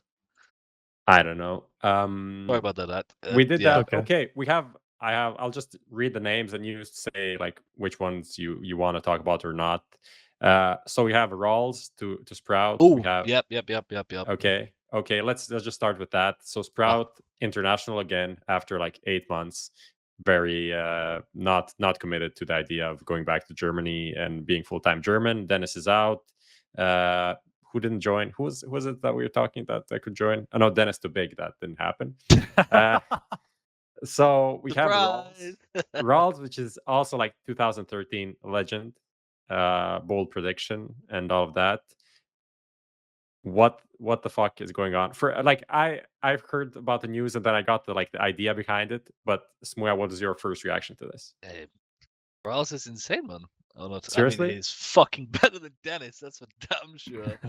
I think I played a lot against him. I think he beat me every time he played me, and literally popped the fuck off every time. So maybe my opinion's a bit skewed. First off, completely normal guy. You're not gonna have any weird fucking ego tantrums from him. He's gonna do what you tell him to do. He's gonna give you 22 to 25 a game, sometimes 30 to 35. We'll take that. And he's always looking to get better, which is like people say they want to get better, but they don't actually do anything about it. And he's actively trying to get better. Me and him speak, watching demos, going on servers and shit like that. And the guy knows a lot about Counter-Strike, man. Much more than I would have expected for a guy that didn't really play at a decent level for a long time. And I expect him to be, if not the best player, but him and Faven will be fighting for best player. I think he even steps up even more than he has been in Vikings. So that's why I said yes so fast, because I'm super excited for that move. Yeah, Striker, what did you make of it? You're in talks with the Sprout guys and did the mini interview and everything with raalz. What's the take on this one? I mean, when I first heard about it, I thought this is kind of like a move 8 years too late, because everybody was just hyping him up like 8 years ago, like at the beginning of CSGO. Oh, this is the next big thing from Denmark and stuff like that. So it's like that almost makes it cool that a guy like that, who just like disappeared for like several years because he went into military and just like is that what it was? Yeah. Like 2014, I think he had like his last team, and then like he took a couple of years off, then came back and kind of like worked his way up again. So that's like, it's a cool story for sure, just because he's 26 and now he's getting basically like his biggest organization in his career. Like it's like Ariel, man. That guy's career trajectory went backwards. That guy was like shit his whole career, then just became a fucking megastar at like 28 or some shit. Yeah. Like it made no sense, man. Yeah, and so like I like the story, and I'm even fine with it, even though like it doesn't seem all that exciting from the outside, just because like 1-to-1 for Dennis, like firepower wise, it's going to be an upgrade. Like I think that's pretty obvious. Whether it's actually going to work out 1-to-1 role wise, I have no idea. I actually haven't seen a raalz play in Vikings, so, or at least I don't remember it. So I just have no idea how the guy plays at this point. Okay. Most of them, like anchor roles and shit like that. Okay. I mean, I guess that makes sense then, to get him for a guy like Dennis. It was definitely a surprise just for them to see them go international with just one guy. Like I would have expected if they wanted to make a change, they would just get 2 other people, right? Just so they don't end up in a situation like Big, with 4 German guys and 1 Turkish, or whenever you were there. One British bad guy. Memories, man. Bad memories. Yeah, One British exactly. guy that no one talked to and left him Dude, that alone shit was at lunches. Yeah, brutal, and man. this is by the way not the Big Gate situation. They actually will speak English, like they actually confirmed this. So that just for people who might not be aware or thought that he might be speaking German, he doesn't. So they're just gonna speak Wait, English, what? which is the weird part. And that's why I'm saying, like, I would have expected them to just get another guy for whoever they feel like they needed to replace to get better, right? So that's what I would have done if I was in their position. But I still see it as kind of like a cool move. Yeah, I think Sprout's kind of take is simply that just being a full German team with big existing isn't really long-term viable. So they're like, okay, let's have a German core, but throw in international players. And I guess their next roster move, whenever it happens, and it is going to happen because it's CS, so in 6 months or a year, they're going to make a roster move 100%. Whoever they get next is also going to be an international player. So that's why even if raalz maybe can learn German, because like Danish and German, not that obviously, we talked about that earlier with Gade. It just doesn't make sense because the next guy is probably not going to be able to speak German. So that's just not the important thing for them. I think for raalz also there was the thing that he was doing college, a degree or something. So this is like the first time that he is actually playing full time. Even back in like 2013-14, it's not like he was playing for a significant salary. Certainly, if there was anything like back in Rejin, 3D Max, and those teams, right? So I don't know. It's pretty cool, kind of cool. We had cajunb going to another smaller Danish team, which was kind of weird to see. At the same time, kind of cool. Just to see him go into a team with some youngsters, give some experience there. The team's good though, man. They have a lot. Like people say youngsters and stuff, but Bristow, Nodios, who was in Copenhagen Flames. Frostlev and Cabby. Frostlev was Frostlev on like the Fragsters team, or am I crazy? No. He was on Fragsters long time ago, yeah. 2018. But you was? Oh shit. Yeah, 2016, 2018. Okay, good memory. There we go. So a bunch of these like kind of good Danish players. We'll see how that team develops, and then we have Junior standing in with Bad News Bears, which is good on itself. Just to see him still be involved in CS, and they're playing EPL, right? So it's good for another chance to prove that it wasn't the Fury situation that was holding him back. The language and all this shit. If he goes there and isn't it hot again, then it's like, okay, the alarm bells start ringing, but I'm pretty sure he'll be completely fine. Yeah. And then we have this guy smooya. He was benched by Movistar Riders. I don't know if you heard that shit, man. And someone in chat just wrote smooya to Gorillaz, and that would actually kind of almost make sense. I didn't put anything about Gorillaz down, but obviously xCloud left and NATO isn't on the team, so they have an op though. They are Sergey, Sunny, Flusha, and the report was HS, and who else was it? It's not even a report. It's basically kind of official. I mean, okay, but I'm just saying it's basically official, but they're just not actually saying it. Like who is it? It's HS and Richie, like a Belgian guy who used to play with EC, whatever the exact name. We were gonna take him for Movistar. He was like our first option. Nice. He's insane. Nice, dude. Did you watch him? It turned out well. Yeah, I watched a lot of his demos. The guy's fucking sick, man. He's really good. Okay. But no, yeah, he's one of the few riflers with these kind of like. When I looked at his stats, I was like, I heard about him maybe a couple of months ago or something. Like somebody just mentioned this name to me, and so I remember checking him at the time. And like looking those stats, I was like, oh, probably another op abuser, and he's not. He's a rifler. He's like 1.17, 150 maps or something. Like he has a higher +1 map rating than me or something. And I was like, he's not bad then. Yeah, probably. And he's not op abusing, so he's definitely not bad. But he hasn't really played against any like tough competition. If you look at his stats, he hasn't played any top 50 teams, so it's quite hard to gauge. But if you can only beat what's in front of you, Like it's my situation. He's still played like decentish teams, like so kind of like the top 40 level. It's not like he's been playing like complete random teams. So he's been delivering even against like some of the more known ones. So like that to me was kind of like at least impressive.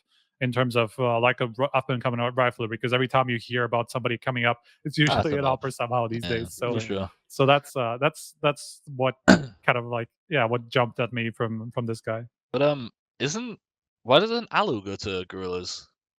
Is that a joke? Is that a serious question or not? No, genuine. him and Sunny, I think, are never going to play in it, and Sergey are never going to play in the same team again. Oh, actual? Yeah, I mean that's pretty public drama, man. I literally don't really keep up to anything.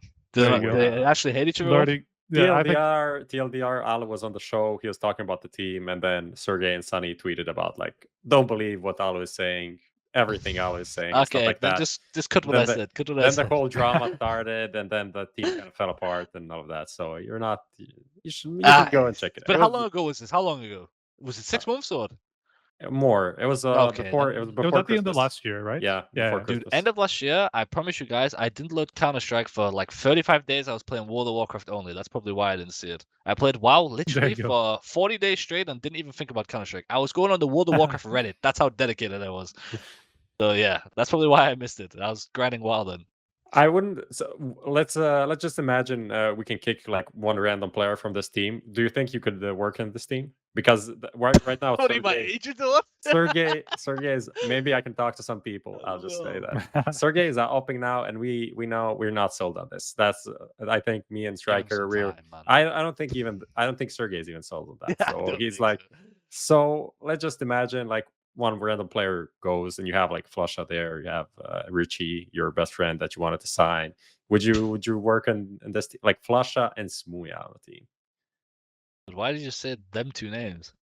I don't know. These are two guys that probably wouldn't be removed from the equation. Okay, I see. Someone needs to go. I see. But we don't kick Sergey though. If Sergey, I mean, it's probably Sergey's gonna rifle, HS is gonna go out. Yeah. Goodbye, HS. I'm sorry, man, but it just makes the most sense. I mean, if Sergey was to rifle, then I join that team. That's a fucking good team. Actually, I didn't even think about even asking them guys. Yeah, that's a good team. I mean, if you say they have 5, they have 5. Yeah, I'm not gonna go for some kid's job, but if Sergey wants to rifle, then they can speak to the kid. I don't require a high salary, like most people. Do you have something else that you want to indirectly say to the organization right now? No.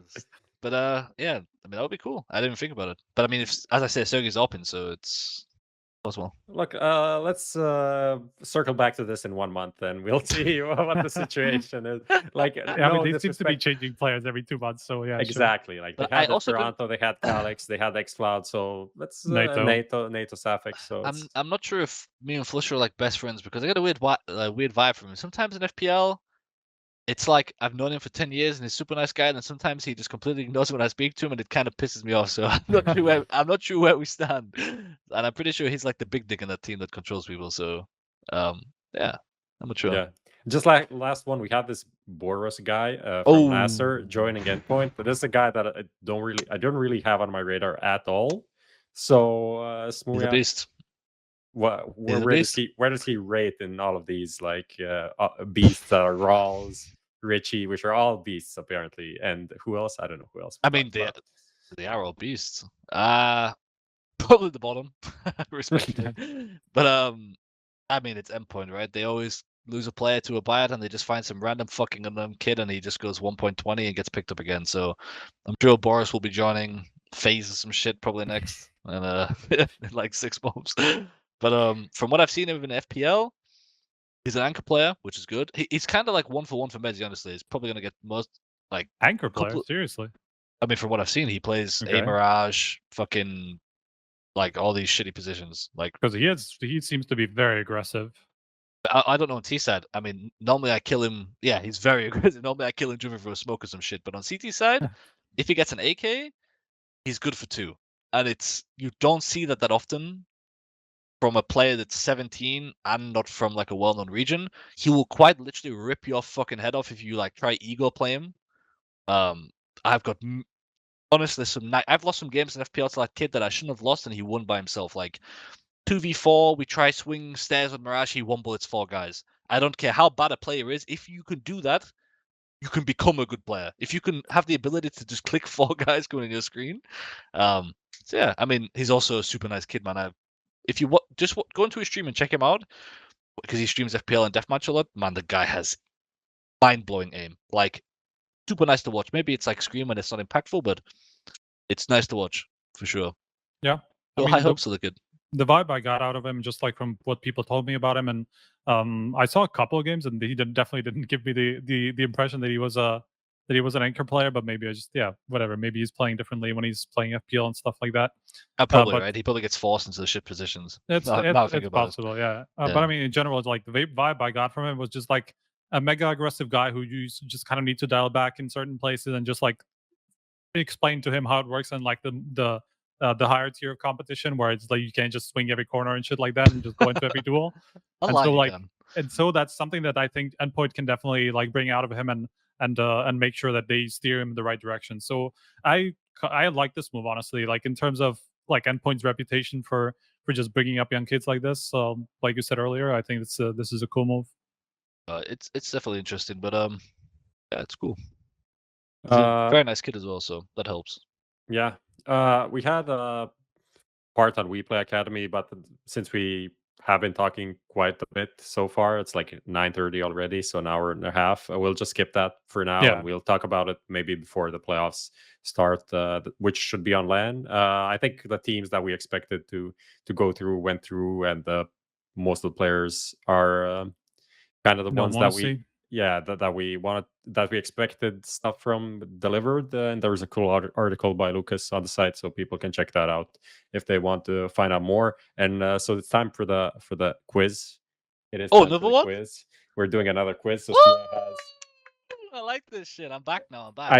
I think the questions are pretty easy. Honestly, I think they're really easy because I was doing them for Chad at the moment. At that time, I didn't know who we'd have. So you just went went super easy. Essentially, what the questions are like a summer recap of news. So it's like, how well have you been following what's happening? And okay, that's bad then. That's bad. That's bad. It's like a summer test that doesn't exist, but you know what I mean. All I do is play FPL and stream right now, man. So I haven't been checking any shit. I'm eating a lot of McDonald's, honestly.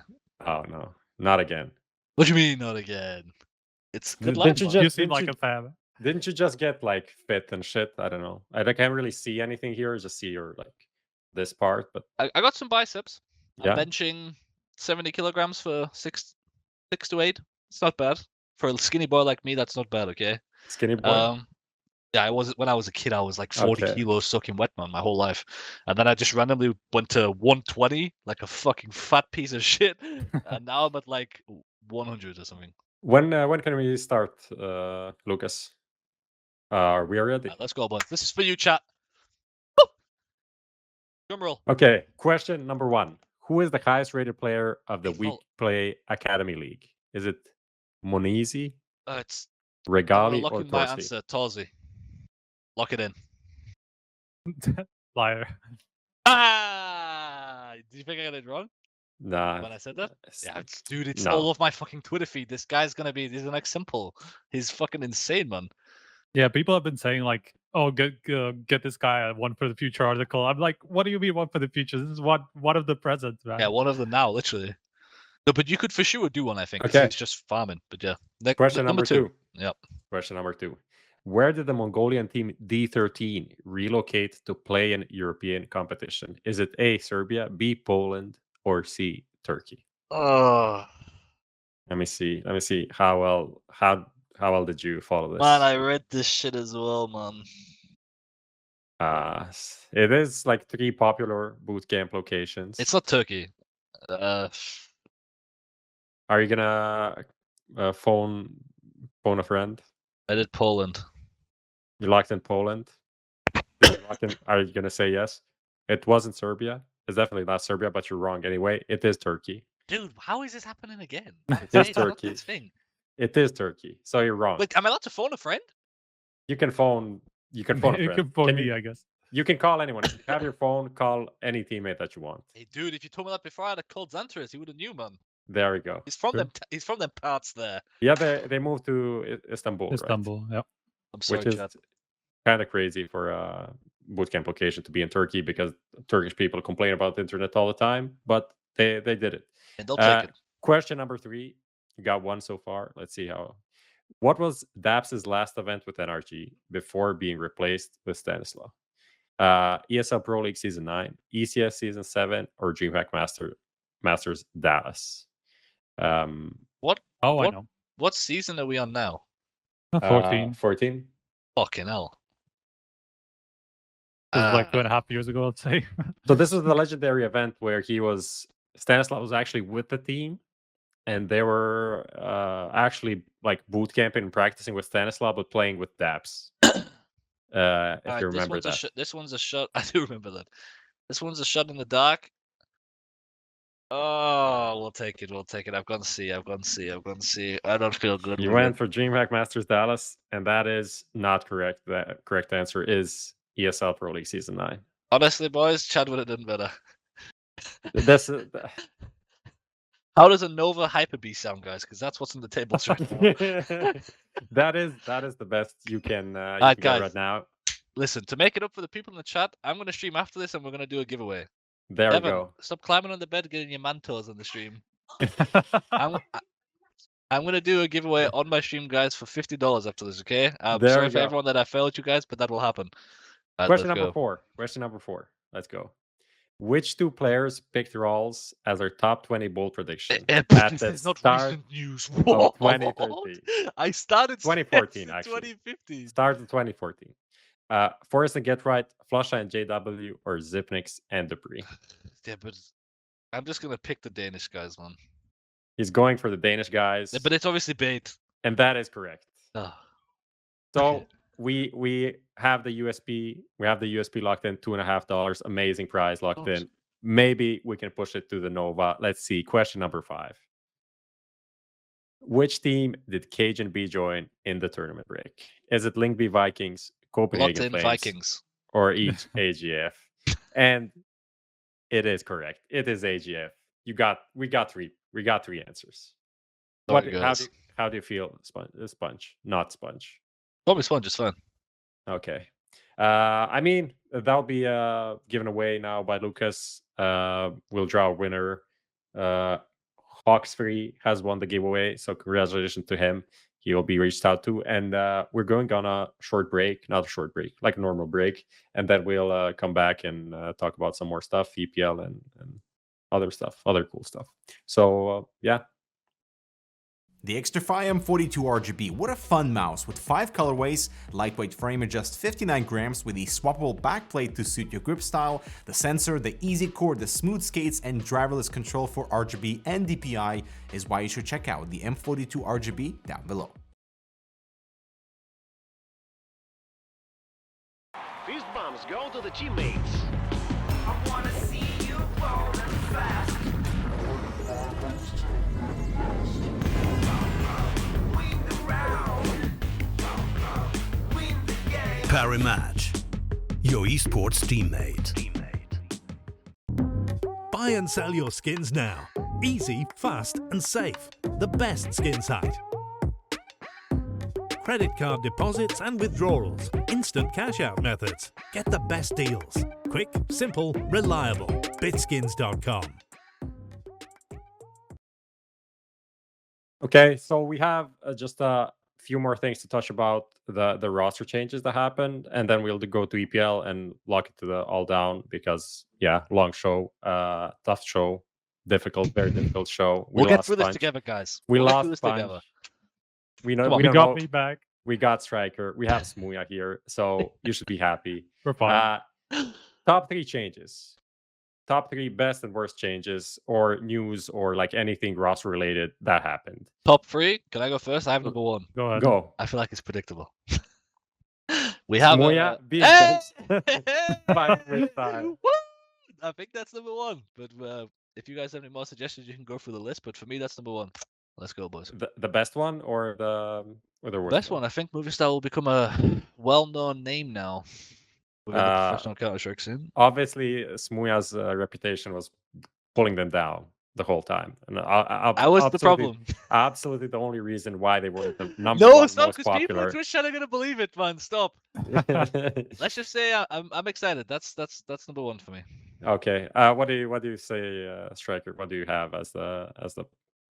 I mean, honestly, this this off season has been like one of the more boring ones, and I'm not sure if it's because of the RMRs that like not as much happened at the top. Like very few top teams actually made a change, and so like the only thing that I can pick out as like the best one or maybe like the biggest one is just Fnatic, right? Like it has to be.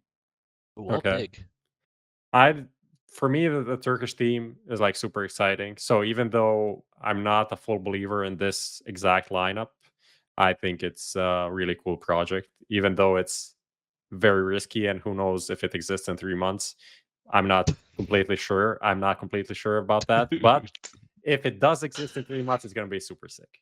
The bad juju, man. Keep that to yourself. It's gonna be here forever. Let's go, Turkey. I mean, they are called Eternal Flame. So Eternal Fire. Eternal Fire. Eternal Flame sounds fucking cool though. Eternal Flame is that the 80 song song as well. Yeah, 80 song. Amazing song. So that's the top three. What do you think the worst three? We can do the same. Start with you, Smooya. What are the worst ones? Like a list of people I've. I mean, there's the article that we had that has like an overview of all of these things. Get it because I've been scrolling through this as well. Okay. Let me see this one. So we're saying. Yeah, just scroll through and you see the headlines at the end. If you see some of the smaller ones as well. Okay. I see what's going on here. So we're talking about the top 3 worst, yeah. Holy shit! Nothing happened at the top. What the fuck? Yeah, that's what I'm saying. Yeah, it's just basically like this is a bunch of tier 5 CSOs. Just Fnatic and Astralis out of the big orgs who changed. Like, well, I guess complexity should count in that too. Yeah, I mean, I don't see anything that's like awful. I wasn't really a big fan of the rush change, but S3 tag though, it's okay. I think if it was. I mean, yeah, it's a good player to pick up. So yeah, it's kind of just like you see what happens. It's not like, oh, let's go complexity are back. It's like, it's a good move, but I hate to top be 3 worst. I hate to be the negative player, but like when I heard of Gade going to big, my initial reaction was literally, "What the fuck, dude?" It was everyone's. I swear, man. I got told. Wait, how did I? Who told me? I was on the phone to Xtrfy. He didn't even know who was joining. I was like, "Bro, did you know Gade is joining big?" He said, "Who?" I said, "Gade." He said, "Who?" I said, "Gade." He went, "You mean gade?" I went, "Yeah." He went, "But there's no fucking way to take him." He said, "But I don't know who's joining." I said, "But bro, Gade's joining." But when he came out, I was still shocked that I knew he was joining. That was my reaction. I was just so taken aback. I just didn't see a connection there. I just didn't understand at all. Like it didn't make sense to me, it still kind of doesn't. So I will have to pick that. Yeah, I mean, what else is there? Yeah, I not mean, much. Movistar benching you. Honestly, kinda. From the outside looking in, it's kind of fucked. But yeah. But I can tell you, as the person that got fucking dropped on his ass, it's not as bad as it seems, or it's not like. Okay. But like what they're looking for in the future, as I've explained like 20 times, it completely makes sense. Like where they're heading in the future. So, but from the outside, it looks pretty fucked. Yeah. What other than that, do we see any other changes happening? What are we looking out for right now? Oh, actually, Sprout removing Dennis was a bit of a slobber knocker. Why are you smiling, Prof? Why are you laughing? Why are you doing that when I give a serious take and you start laughing instantly? Because we're never sure how serious you're being, right? You're definitely not serious. Okay. Why do you hate Dennis? What's the beef there? I don't hate Dennis. In no way. Shit about Dennis all the time. No, I'll call the Reddit. No. Let's not be crazy here. Dennis God on your ass. I'm friendly enough with him to tell you that he shouldn't have joined big. That's what I'll say.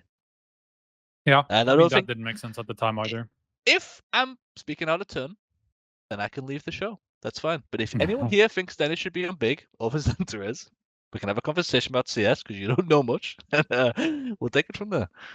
But Dennis is a good guy. I'm not going to say he's a beast like the rest of the people I spoke about, but he's a good guy. Striker, do we have anything else to kind of keep our eyes out for in terms of? I mean, essentially the player break's ending 2 days from now. Pro League starts, so whatever. But not all teams are playing the first group, so maybe someone is still under some, I don't know, changes in the air or stuff like that.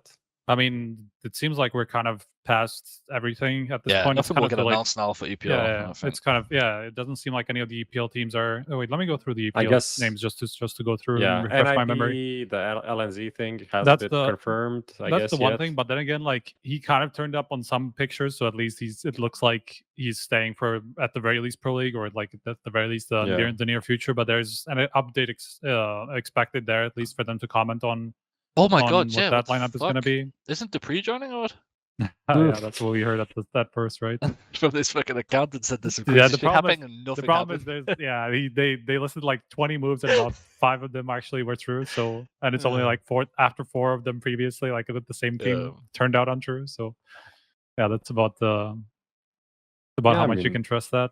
But like looking at the EPL teams, I don't think anybody else is expecting to make changes at any point. Like yeah, sure, Stan is going to come back into EG at some point, but it's probably after EPL. And then the rest seems like they're just going to stay as they are. So no more changes should be coming, at least not at the top.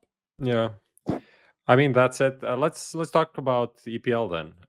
We did talk about it last time, just like overview, kind of quickly. Oh, we didn't prepare anything for the fantasy team. I guess we'll have to maybe skip that.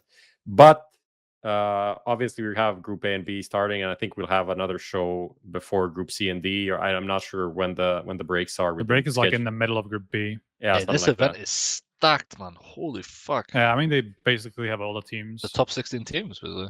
Yeah, so I'll send this to Lucas. Maybe he can bring up the groups. I don't know. Maybe he already did. Who knows? Top 18 teams. I wonder if we ever had that. How is fnatic 62? Yeah, I mean they were already below the top 30, and then they lost two players, so it's not a surprise that they're just gonna drop out of. Yeah, they're just gonna tank. Let's talk about Group A. I guess the main talking points are Heroic and Astralis. Astralis signed Lucky, but we don't know really how they're gonna use him. For EPL, what are the rule sets for like player and swaps? They can change mid maps, not mid maps, but between maps. Yeah. At least that's what you used to be previously. Right? I don't think. Yeah, I don't think anything changed since then. I think only Blast allowed it. Like I think Blast might have allowed it like mid half even, or like in the half. But I think everybody else has like mid series basically. That would be fucked though. On LAN, if they swap players mid game, that would be fucking. I mean that's basically like. That's hard to pull off, right? Just because you kind of have like how you have to have an extra setup, and it's just weird, you're right? You're just down bad with device leaving if you do that. Like, that's just so fucking desperate at going to your extra. Yeah, but I mean, I would expect him to come in at some point, though. Like that's my expectation for Astralis that Lucky will have to play some matches, surely. At the LAN? I mean Pro League. Yeah. Oh, it is online. Yeah, it's fully online. It's not even. Then it's a bit. Okay, then it's a bit different then. Yeah, but I think he has to play all of them. You can't pick this. It's another thing that I explained earlier. You can't pick up some star AWPer and then say, you're going to play this game, but you're actually going to be second AWP and you're going to be playing fucking B-shot and overpass. It's like, dude, no, just let him go play elsewhere. But like, I expect him to play the AWP whenever he's in the team. But I'm just curious about how it's going to work if he's actually going to play all matches, because you kind of need your AWPer, and you clearly what they did before with Dupree and Glaive kind of taking turns, they weren't really sold on it, and they just kept changing. And even like during Cologne, like between the group stage and the playoffs, it seemed like the setup changed. Like it seemed like it just started shifting more over to Glaive even. So they literally changed their mind mid-tournament, it seemed like. So that's why they took him, right? Exactly. Like I imagine that's kind of one of the reasons, at least. But who do they remove? Like if we want Lucky to play all the time. Is like not again. Yeah, there was some talk about like, Bubsky wasn't that like the boot camp, some videos, whatever on the boat, right? Yeah, but apparently like he was sick or something. So, and there are images of him now on like a team dinner that he followed up with, just like make sure. Hey, I am here, guys. I am here. Look, this is not just it's real. Instagram live. Like you guys thought I wasn't on the team, huh? Here's my boy Glaive. Shit like that. But who makes room? Like I could see a world where other players are swapped, Like maybe you use this guy for this map and this guy for that map. But for That's you want crazy, man, to try that shit. if you want to put in Lucky should probably play all maps. Maybe not Inferno or something like that, which isn't really an up heavy map. Maybe you can use go without him on that. But Duke as well, maybe. I don't see them doing the map thing. I guess you're just right. But if he's in the roster, he's in the roster. Then. Yeah. So That's kind of what I'm thinking. But who comes out? It has to be. Comes out? You can't take Zipex out. I mean, unless one of them just does a standard slot and doesn't feel like playing, then maybe they have a roster slot. But I mean, but who else, right? Like, I don't expect. Dupree's for sure not getting removed. Neither's Glaive, and neither is Dupree.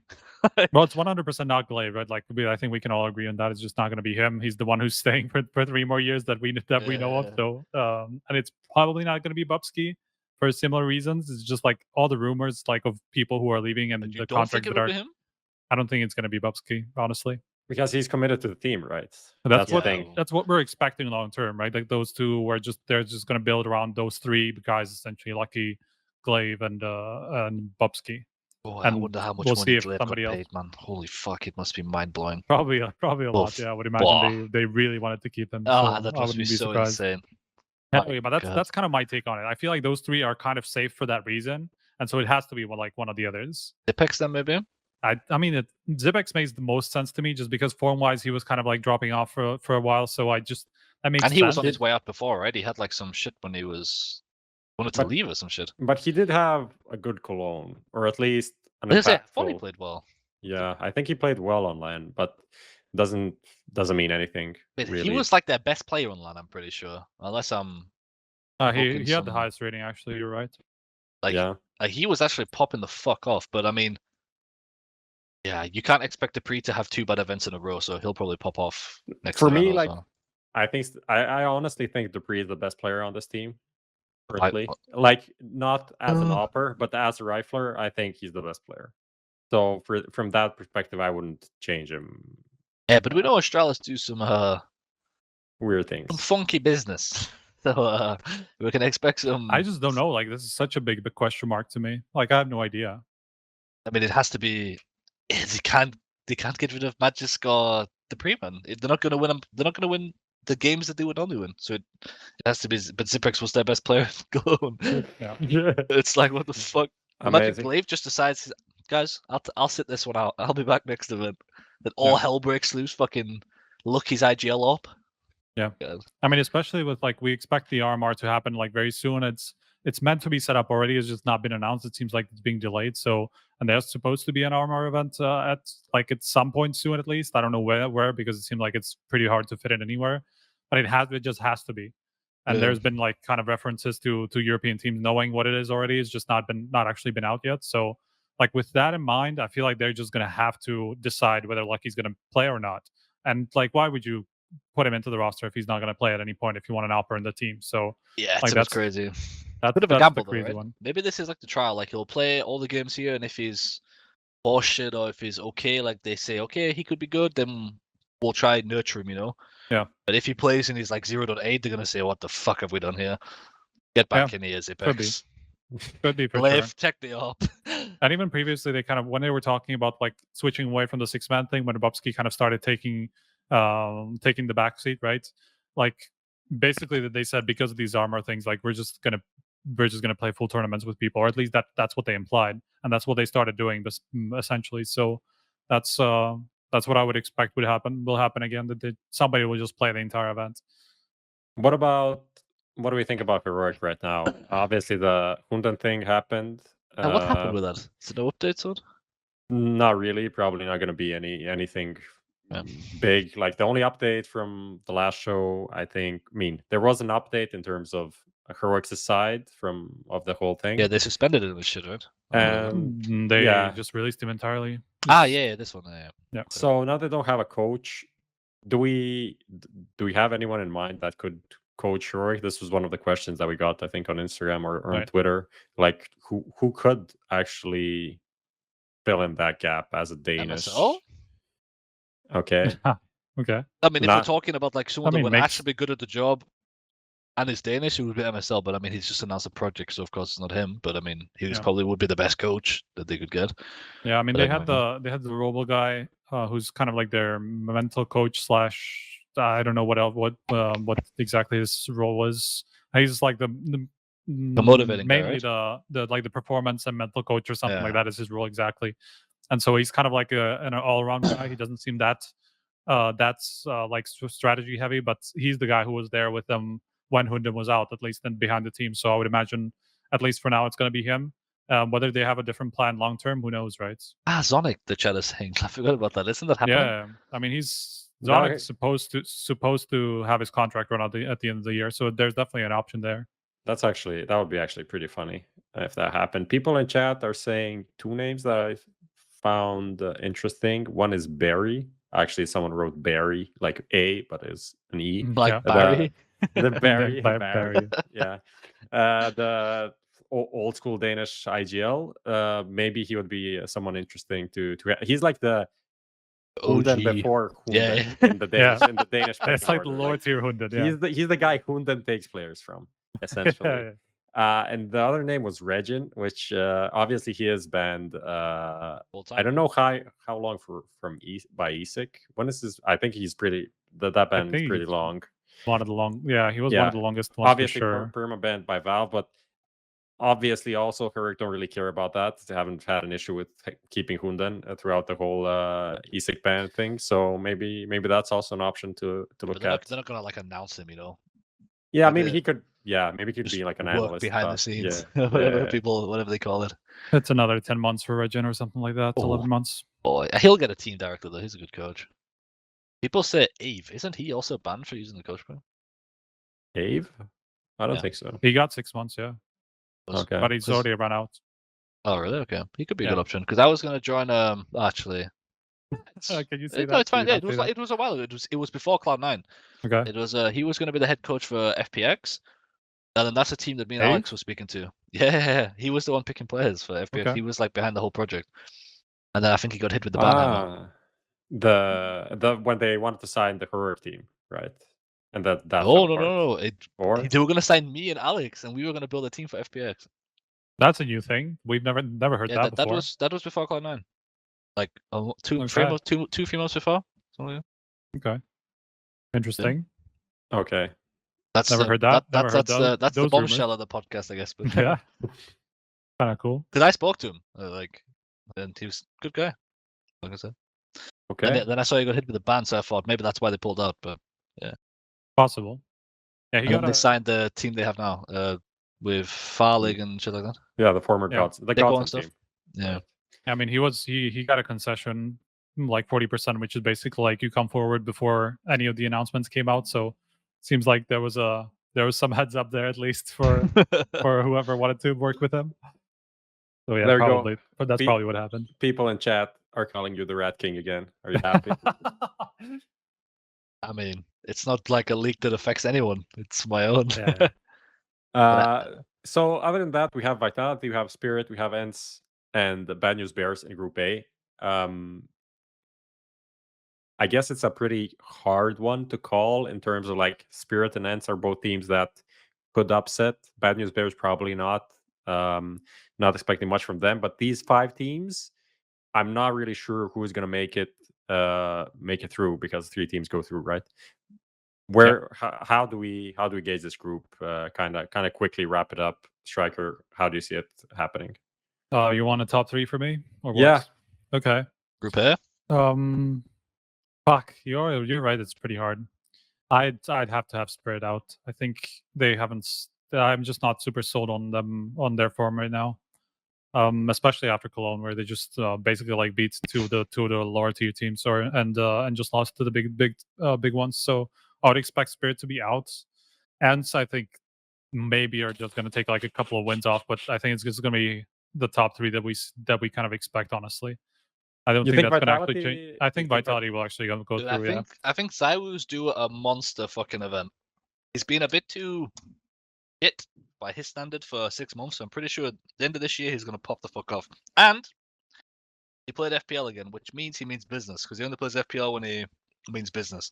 Okay. So I expect some good shit. I mean, he only played 2 games or 3 games, but that's more than he's played in the last year. I'm more concerned about Astralis. Astralis could finish 5th in that group. depending on who they decide to play. That's like the biggest question mark for me, where they're gonna fall, like, because we just have no fucking idea who's gonna play, right, and who's not gonna play. So, and but even if whatever, as long as Lucky is actually in the roster, I could just see them going out of the group as well. So it's kind of it is very up in the air, honestly. None of these teams are at their peak. None of these teams look particularly great. Like, it is a really good opportunity for ENCE in particular to kind of like take a few wins again, like they did last Pro League essentially. But they have also had kind of like a rough period, and they were back up, and then last couple of events they've also not been great. No, I think they finished strong, right? No, I think there was like a really good period, like until a month ago, and then the last month they lost like to Sinners and to Havo and stuff like that, and some of these teams that they probably shouldn't have, or maybe they should have been beating a little bit more consistently. But yeah, there was a point where I thought ENCE were just coming back up, and leading up to EPL, they would be in a good form. But like the last couple of events were a little bit weird. So Yeah. I think Heroic are going to make it through. I think they're probably going to win the group, even if they didn't really turn up in amazing form in Cologne. I think Vitality are going to make it through, and then the rest are kind of like up in the air for me. What do you think? I think one thing that I don't know, but is going to impact this group a lot, is like who came back to practice first and who is practicing like for 5 days and who's practicing for 10 days. I think that's going to impact things. And I don't know, Smooya, if you have any info on this, but Vitality are bootcamping. Okay. Or Heroic. Astralis too. Astralis too. ENCE are not, but they've started practicing this Monday. I don't think the Spirit players actually took a break or sleep. All they do is just play Counter-Strike. So that's them. Magic has been grinding FPL like through Dexter's got like triple my games, and I've been playing non-stop. So, bad news bears. What they are. Yeah, not that relevant. They can win a game though, but I don't think they're gonna like do that well. But yeah, top 3. What Heroic, Vitality, Spirit. And this is like best of 3s. Like I can see them taking maps off some teams maybe, but like I just don't see them winning series. I think that's too difficult. Yeah. It's just more of them again, just showing that they can maybe do something, because their Cologne wasn't really good for them. I know JUGi was kind of disappointed in that. Dude, that guy's Twitter is fucking. It reminds me of me when I was 16, man. Yeah, I lose one game. We're so bad. We win one game. We're the best team ever. It's like, dude. Yeah, but he's also. I've been saying it a lot. He's a nice guy, but he's a bit emotional. Yeah. And then Group B. Let's kind of tie this up together. G2 versus Pro, Complexity, OG, Fours, and Sinners. This is actually also very, very difficult, I'd say. Not very difficult. Fours and Sinners, obviously outsiders. G2 versus Pro, kind of pretty safe picks. And then we have Complexity and OG. Complexity with a new player, and OG. Never. OG are just OG. We never know. Yeah. We had OG as like one of the biggest, like, for after they made the change to Flames, right? And Nico, we thought they were just gonna shoot up and just be amazing, and that hasn't happened yet. So I'm definitely I'm hoping that finally happens, because that lineup should just be doing better than they are, but they just haven't shown it. What do you think? What can Sinners do, Striker? And this could be good. I mean, I think they're in for a rough time, just because they've constantly played against these like top 40 teams and like been inconsistent even there. So, and they've barely played any of these better teams. I don't even think they played any of the teams like around the top 20. I think it's all been like, I'm just kind of going to run through. I think like the best teams that they've been playing are like the kind of like Endpoint and ENCE and some of these like maybe top 30-ish, maybe Fours they played. I don't know, but they just don't play these teams at all. Oh yeah, they did play Fours actually, and they lost to them 0-2.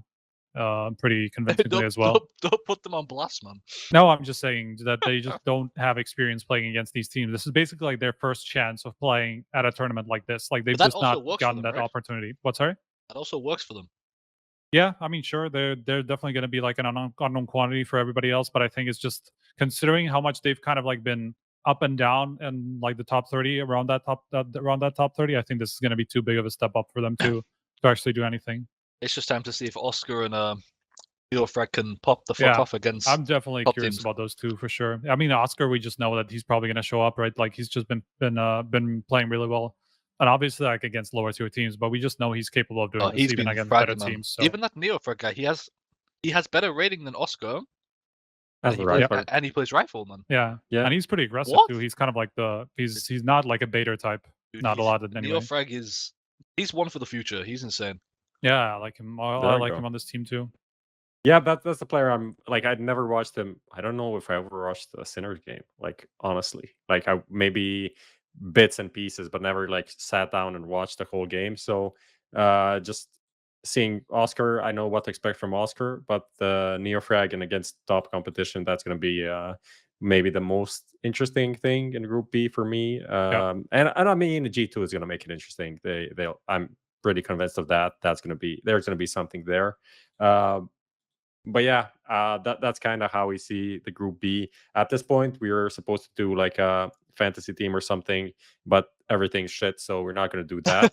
However, I will say that fantasy now has like a $10,000 prize for the season, and essentially all of the fantasy games are going to be part of a season, all of them until the end of the year. Yeah, December. So you collect points. The more you play, the more points you can get. The higher you place, and like among all of the players that play a certain game, you get more points. So it's a very cool thing, and it's just encourages people to kind of show up to play fantasy games more consistently. And we'll make a team and we'll post it on Twitter or something as like a HLTV confirmed team that will try to follow up throughout the season. I mean, like last year there was a plan. Like I even assembled like a team of like 10, 15 people that wanted to play, and we had like a $50 or $100 wager and everything. But then everything went online. Everything went online, and then no one really wanted to play the fantasy games because kind of sucks. We should do that though. But we'll do something for this season. We'll try to be consistent, then other people can compare how they're doing compared to us and stuff like that. Okay, let's roll the bumper. Go to playtime.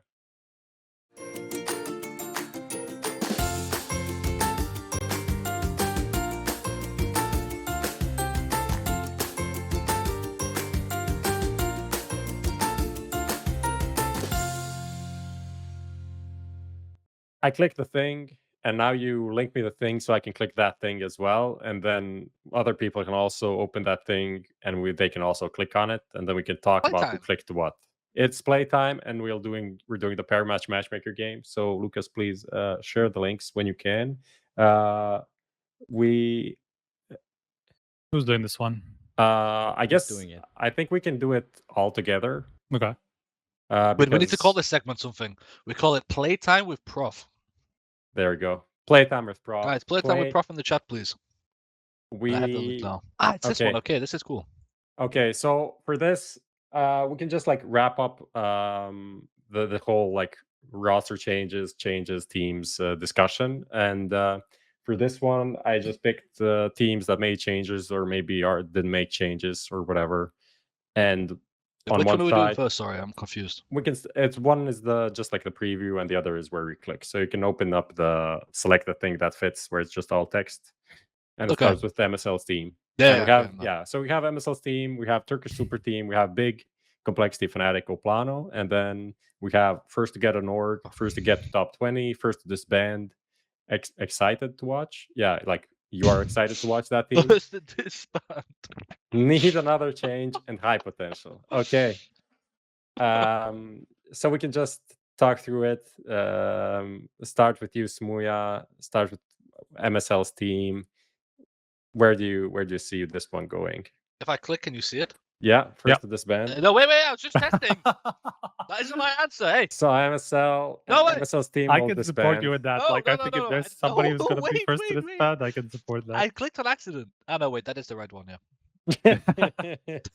I think if anybody out of these 6 teams, how many? 2, 4, 6, yeah, is going to be the first to disband, it 100% has to be the MSL team, right? I mean, it literally has to be. It has to be, yeah. They're not going to find an org first, that's for sure. Yeah. Unless they sign for like €800 or something. I mean, yeah.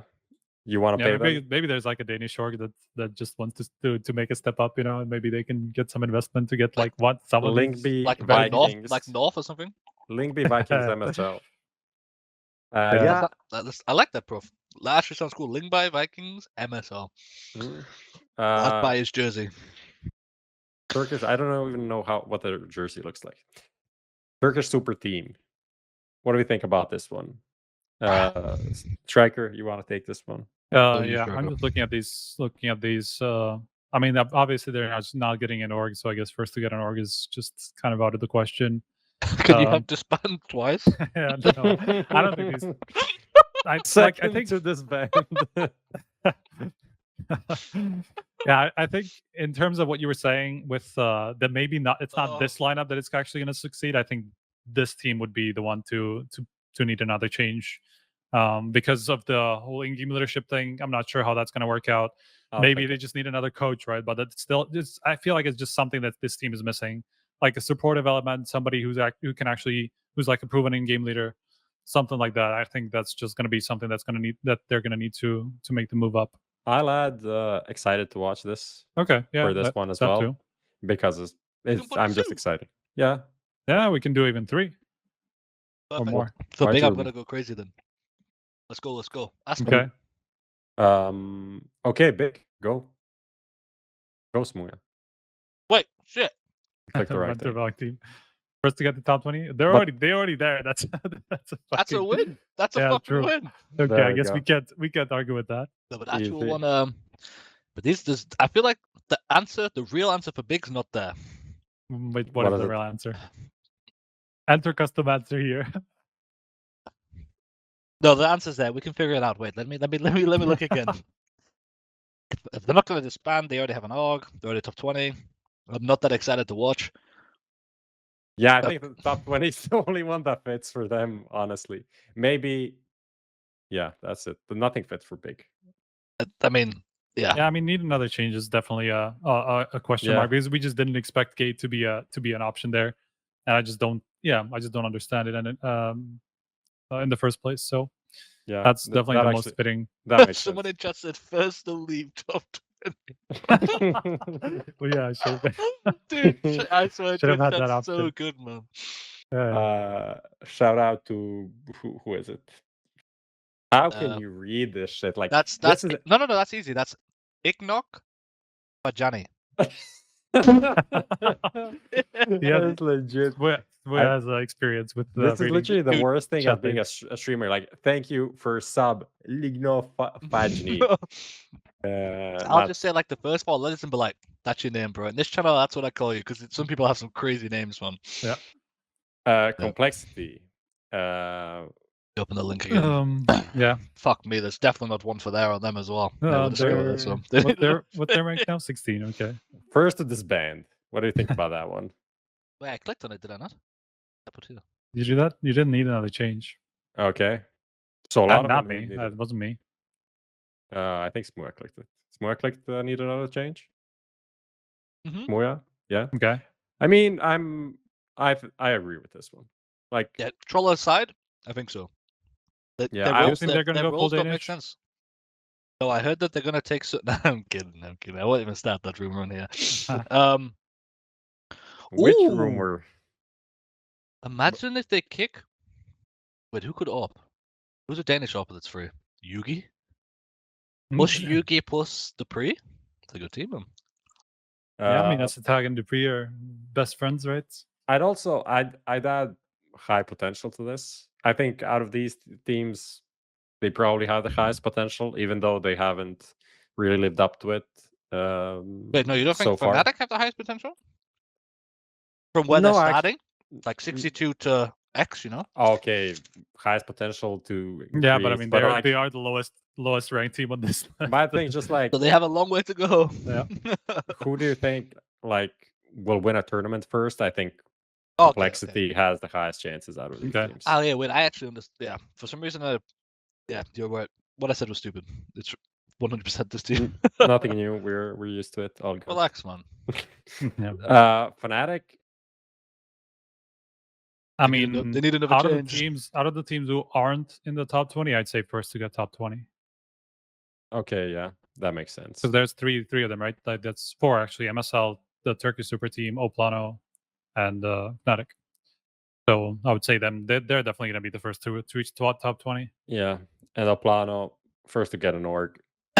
And makes sense. Excited Probably, to watch to play against actual teams, like EU teams, not just getting right. I feel like they I definitely won't say that, pandering to the Brazilian audience. I no, like no, it. no. I was going to say something that was absolutely, definitely not PG. Okay, we're not a PG show, to be fair. No. But I like the Brazilians. They like me. Let's just keep it at that. I think I'm excited to watch them consistently against EU teams because even when they was on MIBR, there we go. They were still delivering some decent results against teams that people thought they had no chance of beating. Yeah. They took a map of Astralis. Yeah, there was a big tournament there. Yeah, that was like Blast, right? They were doing good, and I think that comes from like the regularity of playing. And KNG's that kind of guy where once he figures something out, he can help his boys understand it as well. So when he plays against top teams constantly, I think it will help them a lot. So Yeah. exciting to watch that. But when they just play NA, bro, they just turn up and play. You know, like I don't think they're hyped, and they need to get hyped to like play well. I'm a little bit, just a little bit worried that they almost feel too bad for TRK to kick him because he's now just like stepping into the roster for somebody else all the time. Like literally, he's taking everybody's spot except for KNG, who's Indian leading, right? So like KNG is the only person who's actually played all matches for this team throughout the last Henny, right? 2 months or something. I think even Henny was out for a match or something. So like if you think about that, and then I feel like if they sort that out, they can finally start making some ground, right? Like because it's just not going to work this way. Yeah. Okay. That's it from the pair matchmaker game with Prof on playtime. Playtime with Prof. Viewer questions. We actually didn't really have any viewer questions. We had a couple, which we about now, right? What? People can ask now. So, and any topics that are left over that we should kind of cover quickly before wrapping up the show. That's it. Other than that, like, do you guys have anything to share? Striker, you're now the editor-in-chief for HLTV. True. How do you feel? Gotten used to it now. 2 weeks ago, it wasn't so. Didn't feel like it was going to be easy, but I've definitely kind of grown on me even. So that's pretty good. What's the best part of the job? The fucking the checks, baby. Yeah. Give me the fucking cheese. Money. No, I mean just I guess kind of like being more creative with it, right? It's just being my own boss, I guess, and just being able to kind of, if I want to make a change, I can kind of make it, right? Or just at least present it and see if that's something that we feel good about, right? So just like bringing new stuff has been super fun. Just coming up with things that we can do differently and stuff like that has been super fun. Like that's been the best part of it for sure. Creativity. Where does smooya rank himself when it comes to AWPer? Top 4, if you ask me. Not top 4. I mean, definitely not top 4. I think like on my day, like if me and AWPer are facing against each other, like online, you know, we've prepared for the game, whatever. I think I can put up a game plan to play against most AWPs. The only person that's ever wrecked me was like Simple, but fuck that guy. Yeah, but who doesn't he wreck, right? Yeah, that's what I mean. So I don't feel that bad. But the rest of them, for as bad as I am, if I have a winning ratio against every AWPer in LAN, like in most of my teams, like duel wise, you know. So. And do you go and look at the stats after the game? games? Always, yeah, because I always check like. I did it a lot of the major, I remember. Everyone was like, hey, dude, Woxic's so insane. And I went 9-1 against him. I'm like, yeah, okay, next game. Like, don't speak to me. Next game, Shazam's insane. Yeah, 5-0. Next game, all Guardian's insane. 10-1. Yeah, okay. Like, but that's stuff that I always track because, I mean, there's two style of AWPers. One, there's like, I put myself in the bracket, like the Kenny S bracket. I'm not saying I'm Kenny S for anyone in chat takes that out of context, but he looks to kill the other AWP before he has impact by killing all the rifles. And then you have like the Guardian style AWP who will just punish all the rifles, you know, like this. There's only two ways of AWPing, to be honest. Or you can just be the Jame and sit back. But he punishes everyone because he's the king, right? But yeah, so I'm that kind of AWP where I like to fight the AWP first because for me it's easier than shooting. Back in the day it was Kriegs. I hated Kriegs, man. But yeah. You mentioned Kenny, and there were actually a lot of questions about Kenny S because people love Kenny S, and he's streaming. Dude, he's so famous, man. It pisses me off, man. That guy, it's insane the support he gets. I swear, man. It's cool as fuck, but it's You don't realize how famous he is until he turns his stream on for the first time in 10 years and gets 10k viewers every time he streams. Yeah. And he was shit for the last 2 years he played. It's like, dude, what the fuck is going on?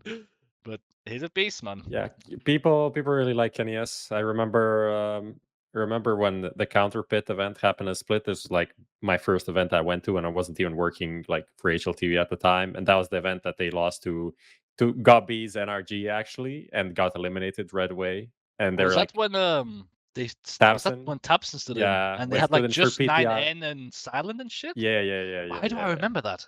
It's just so fucking Because amazing. it's just like It an was iconic. it was just two iconic Mirage or lineup, something man. else, and they won on Mirage. I just think. remember, obviously, NRG, and I mean Envy. It was at the time Kenny was playing there, and they lost. We've happy in and that, the- right? Apex and then and they shit. and then they were like leaving the venue, and like didn't want to do like autographs or anything. And the kids were like, Kenny, Kenny, and, like crying voice. It was pretty funny, honestly. But it was a good event, very memorable. For a lot of reasons. So do we think Kenny is going to be playing CS competitively at any time soon? I can tell you with my chest right now that he's not. I've had many conversations with him. He's very happy in his life right now. He's making way more than enough money. And he likes being his own boss, from what I understand. Like, he likes waking up, streaming when he likes. He doesn't like having someone to tell him what to do, you know. Right. But I'm quite confident to speak for him that he most likely won't, like, he'll be on the G2 contract until it ends streaming, I think. But he's such a I good mean, content he would creator also too, man. be a pretty hard one to buy out, I would imagine, even if he's on the bench. I mean, he's also like, even if you do buy him out, then you have to pay his salary, and it's like, Right. even if he says he's gonna play for, I mean, I don't know what he gets. I know exactly how much he gets paid, but I won't say it. Yeah, let's just say it's gonna be a pricey night out. That's for damn sure. Yeah, I mean, maybe when the contract runs out, then he I don't know, gets a competitive itch again and tries to His go. contract's got 2 years on it, by the way. So fuck. Okay. Okay. That's rough. Okay. I know he Yeah, did it's, like it's not rough for him, man. He's happy, trust me. I know he did extend like at some point not that long ago, but I didn't know for how long. That's pretty long for Kenny S. Whoa, wait. People knew that, huh? What? Did people know that? That he extended? I have no idea actually. I It's just swear always it was a big thing when he announced like he was resigning or some shit, because it was like 2019, 2020 times like this, huh? And he Might signed. be. It was announced that he signed a long deal, so I don't feel that bad saying it. But he has a Or- decent time left in his contract. Or maybe it wasn't announced. Who knows? Or But it now fucked it's out there. But let's be honest, it's not really something that's why would that be a hidden information anyway? Yeah, I mean, he'll tell you. I think if you ask him. Yeah. Other than that, questions or any updates about the majors? There hasn't been anything.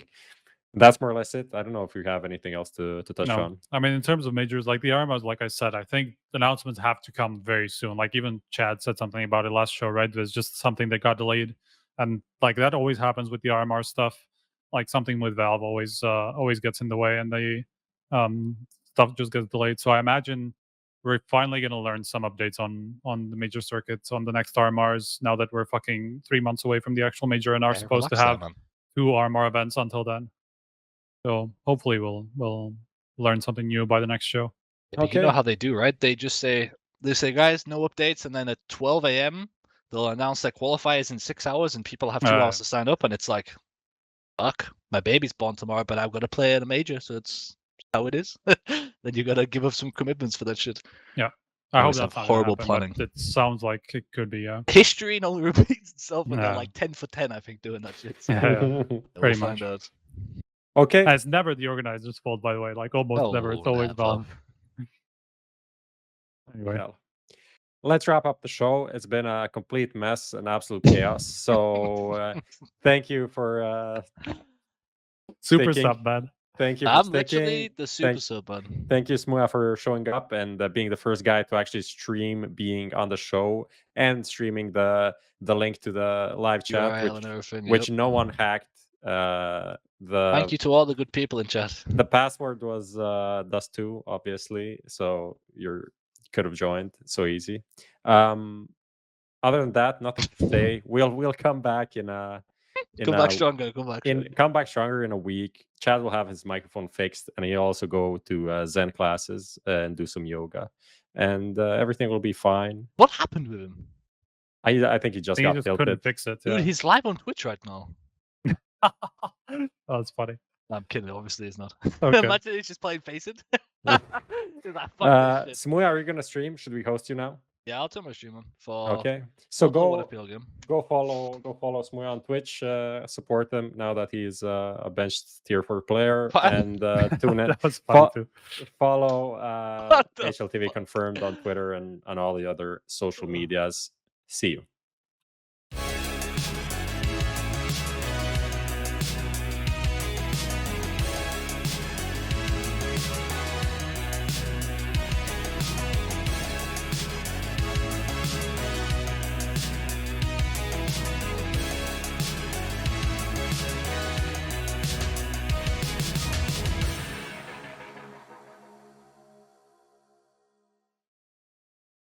Add some fun to your space with Xtrfy, designed in Sweden with focus on quality products built on experience. You're looking at Project 4, their 4th generation of products with super cool colorways to stand out, with matching sets to satisfy with a solid B4 bungee, lightweight ergonomic M4 mouse, the K4 keyboard is fantastic, all of which are performance focused, and finish it off with colorful GP4 mouse mats that are bold in design and smooth on the surface. The retro theme in particular has got the feels. Complete your setup with Xtrfy. No regrets guaranteed.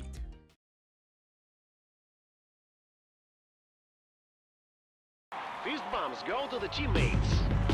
I wanna see you rolling fast.